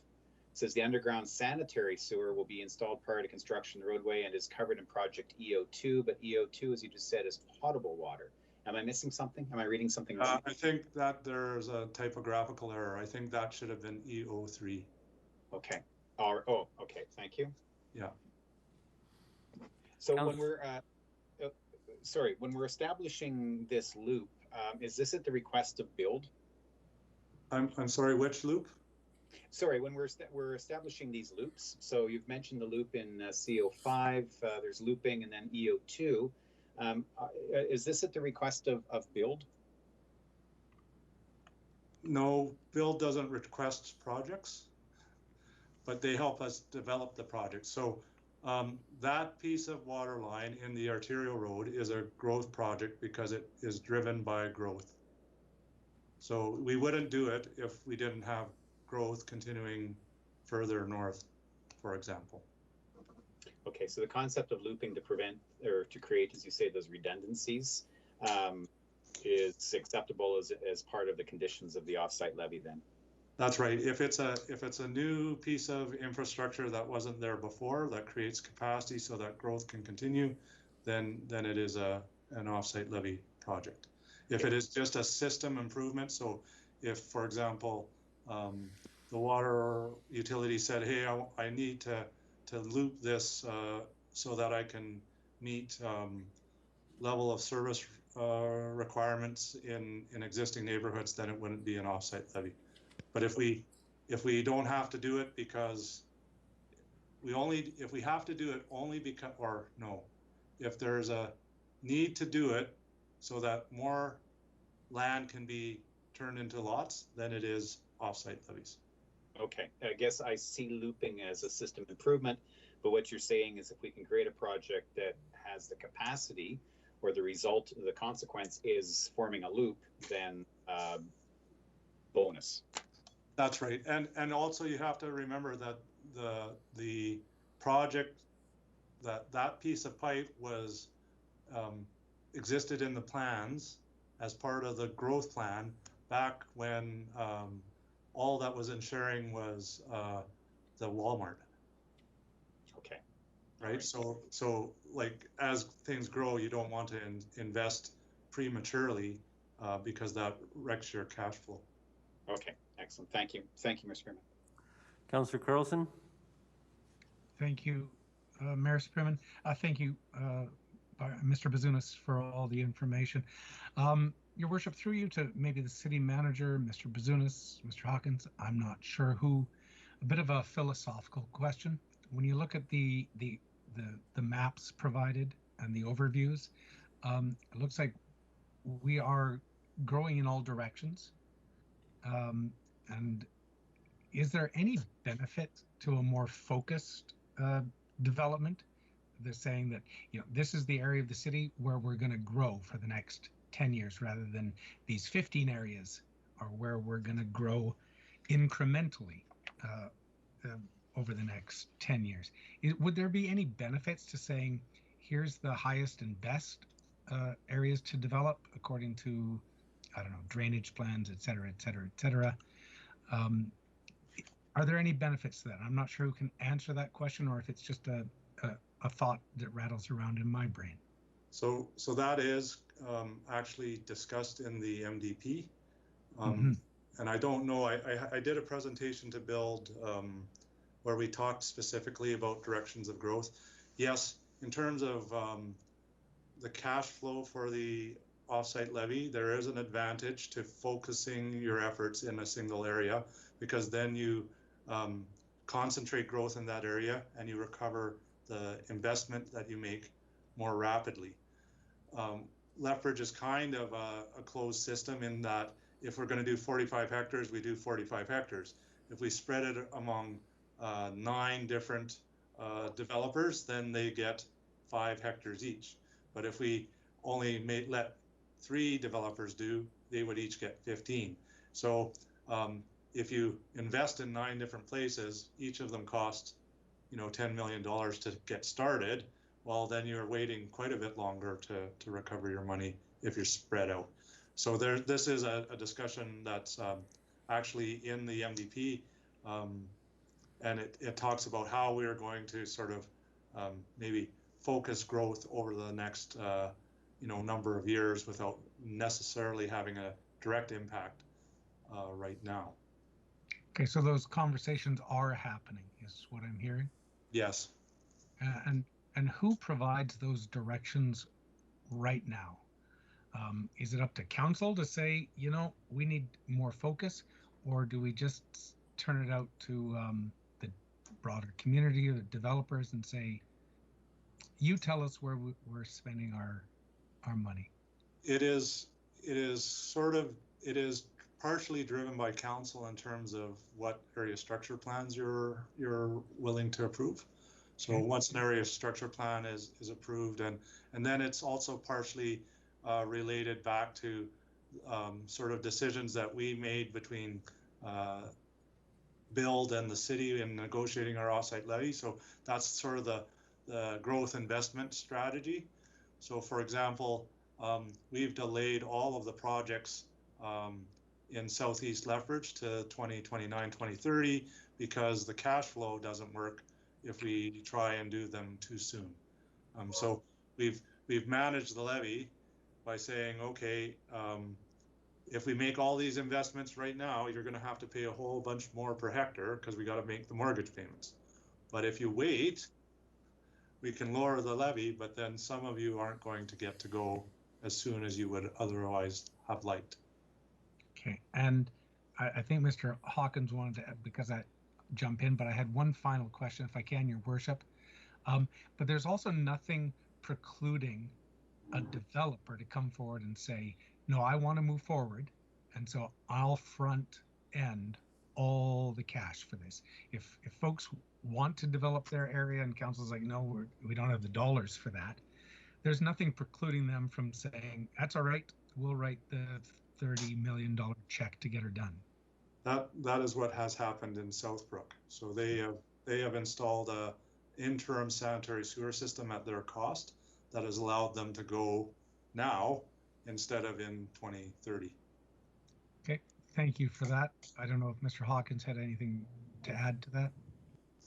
My only comment to Councillor Carlson is City Council is clearly in the driver's seat in terms of in the very first instance, the MD and those ASP approvals that are subject to a bylaw and a public hearing. So you're in control of growth and growth patterns. And those are the 2 highest order planning documents that help inform that. And those are the points at which essentially are signaling to the development community and to individual developers what the priorities are in terms of their investments.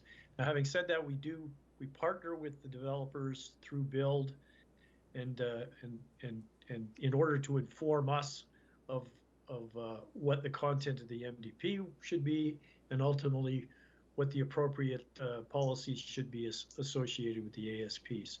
The other thing that overlays this is this notion of growth principles. It was an interim thing we did a few years ago with council's endorsement that that helped guide us administratively in that conversation with the developers, and in particular around this notion of completing neighborhoods, because we were at a point in time a decade or so ago when we had a lot of development fronts and a lot of incomplete neighborhoods, and that frankly does lead to inefficient use of infrastructure investments, both by the developer and ourselves potentially as well. So all of that is part of the discussion that goes on around growth fronts, complete neighborhoods, and meeting, the higher order planning principles. And thank you for that. So just to finish that, if I can, Your Worship, and I'm sorry if I'm being thick here, because I'd never considered that. So when council approves an outline plan or area structure plan, that's basically giving the nod that, yes, grow here. So if council did want to focus growth, we should be very clear that when we're approving plans, we should only be approving them in the areas that we want to grow in. Is that what I'm hearing? That's correct. Okay, thank you. Thank you, Mayor Spearman. Any further questions from council? Councillor Kaufman? Councillor Kaufman? Thank you. Thank you for that answer, that response, Mr. Hawkins, and maybe further to that. Yeah, I guess by law and by process, we are in control. We get the authority to say yes or no to an ASP or an OP. The reality is that we all recognize that when it actually arrives at council, the work has been done. It's baked, it's been developed. People, our staff and developers have put an incredible amount of time, resources into it already. And well, you've got that legal right to say no.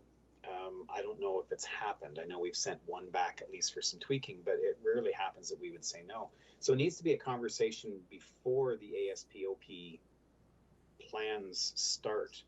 And that's the question then that we maybe need to be asking. Where's the opportunity for council to look at sort of the what's next before it arrives to us in plan form, in statutory plan form? I agree. It's too late once ASPs are done or outline plans are developed to suddenly say stop. We absolutely agree that there needs to be clear direction provided to those developers, those landowners, well in advance of making those kinds of investments. So we do have processes in place to loop council in, and I can think of Royal View in particular. So that's the north east section of the city, and frankly we have been deliberately delaying giving them a green light to actually complete an ASP for all of the reasons why there are servicing issues, there's incomplete neighborhood issues, those kinds of things, and we don't do that without making sure that council understands what we're doing and the implications of those decisions. So, but that's the time at which that direction needs to be provided to those landowners, and sometimes they're not happy with that. But again, depending on political will, depending on the desire of a developer to front end finance these things, there can be a different direction taken depending on the particular circumstance, and we're always open to those conversations in advance. I just like to add, there's also the actual physical places where the pipes end, right? So the logical next place to go is wherever the pipe ends, and that's where you continue on. So it is very much evolutionary or amoeba-like sort of process, right? So you can sort of influence the direction of growth, but you're kind of stuck with where you started. Yeah, or stuck where you ended. Yeah, exactly. Okay, thank you. And I guess for me, it's just about establishing that site or that process where we can have the conversation prior to anybody putting pen to paper on ASP. Mayor Spearman, I see Ms. Mearns is here. I'm wondering if she would like to. Yep, she's waiting. Well. As soon as councillors have finished asking their questions, she's been patiently waiting. Yeah. Yeah. Thank you. I'm just wondering if she wanted to provide any response to that as well about an earlier process, so that we're not impeding development. We're setting a clear enough strategy ahead of time that somebody's not going to start putting the design to paper if it's going to arrive at the approval authority and just be denied. Well, yeah, obviously that's a concern when you hear that something's being deliberately delayed, because you're right, these decisions have to be made well in advance. There's large investments that go into these areas. There's a philosophy that the city should grow as the market wants it to grow, in the direction the market wants it to grow, but also understanding that development needs to fill in before it moves to the next stage. And as Byron mentioned, that's conversations that we're having, and that's when we have them, is when we talk about those growth projections and those discussions at the offsite levy bylaw. Thank you. I guess the concern that I have as part of the board of directors for the organization and for the community, so to speak, is that when you're having those conversations with Byron certainly has the technical knowledge. He knows where all the pipes end. He knows where the infrastructure ends. But council's preference, council's oversight, overlay of how fast, how far, and in what direction we want to expand, that conversation has not necessarily occurred. Byron knows this, and so can help provide that oversight. But I think at the same time, we should know the direction that's being technically pushed, because the pipe ends here, so we're going to grow this direction.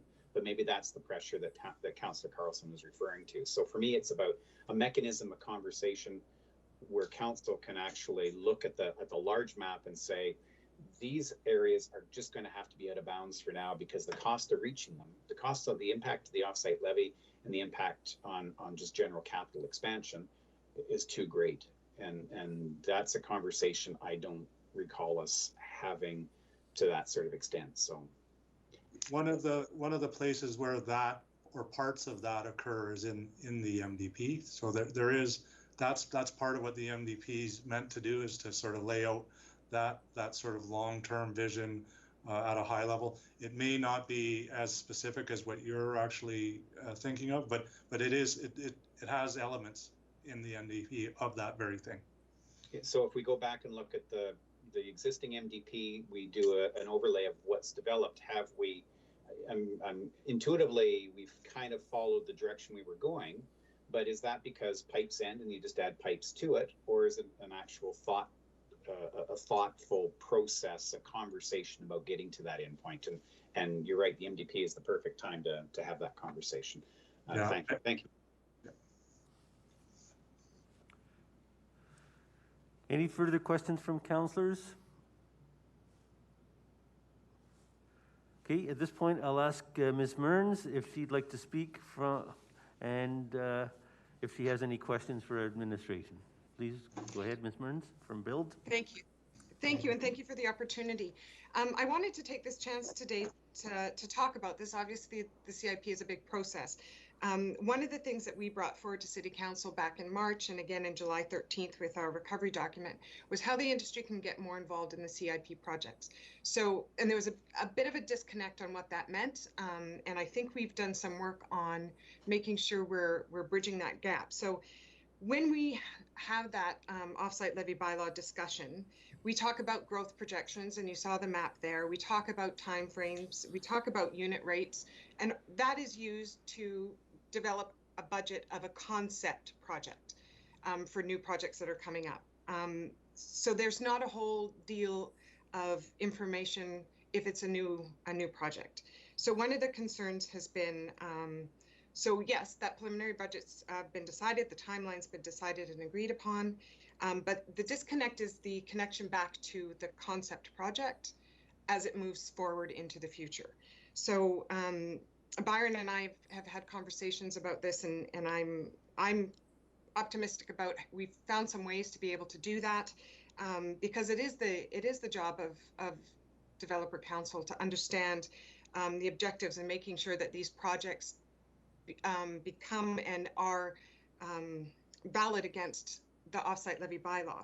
So we've reviewed that the next time that we do the offsite levy bylaw, these CIP sheets will come forward. Those weren't brought forward for the offsite levy bylaw discussion. Many of them weren't even developed yet. But we'll go through the ones that have been approved, get reacquainted with them. So when these come forward again, we don't feel like we're starting all over. And little things like using a project number versus the CO or the EO number, you can see that those things change and jump around and from one CIP plan to the next. So they're very difficult to track. We don't get the final budgets, we don't get the final designs, we don't get actual accounting back. We do get analysis in the offsite levy account, so what comes in and what comes out, and the cash flow and the effect on the levy, but not project by project accounting detail. So we're talking about how we can improve the communication there. So because I had brought this up at previous meetings, I wanted to be able to give you an update on some of these changes that we're going to make in the future that I think is really great news. Very good. Any questions for Ms. Mearns?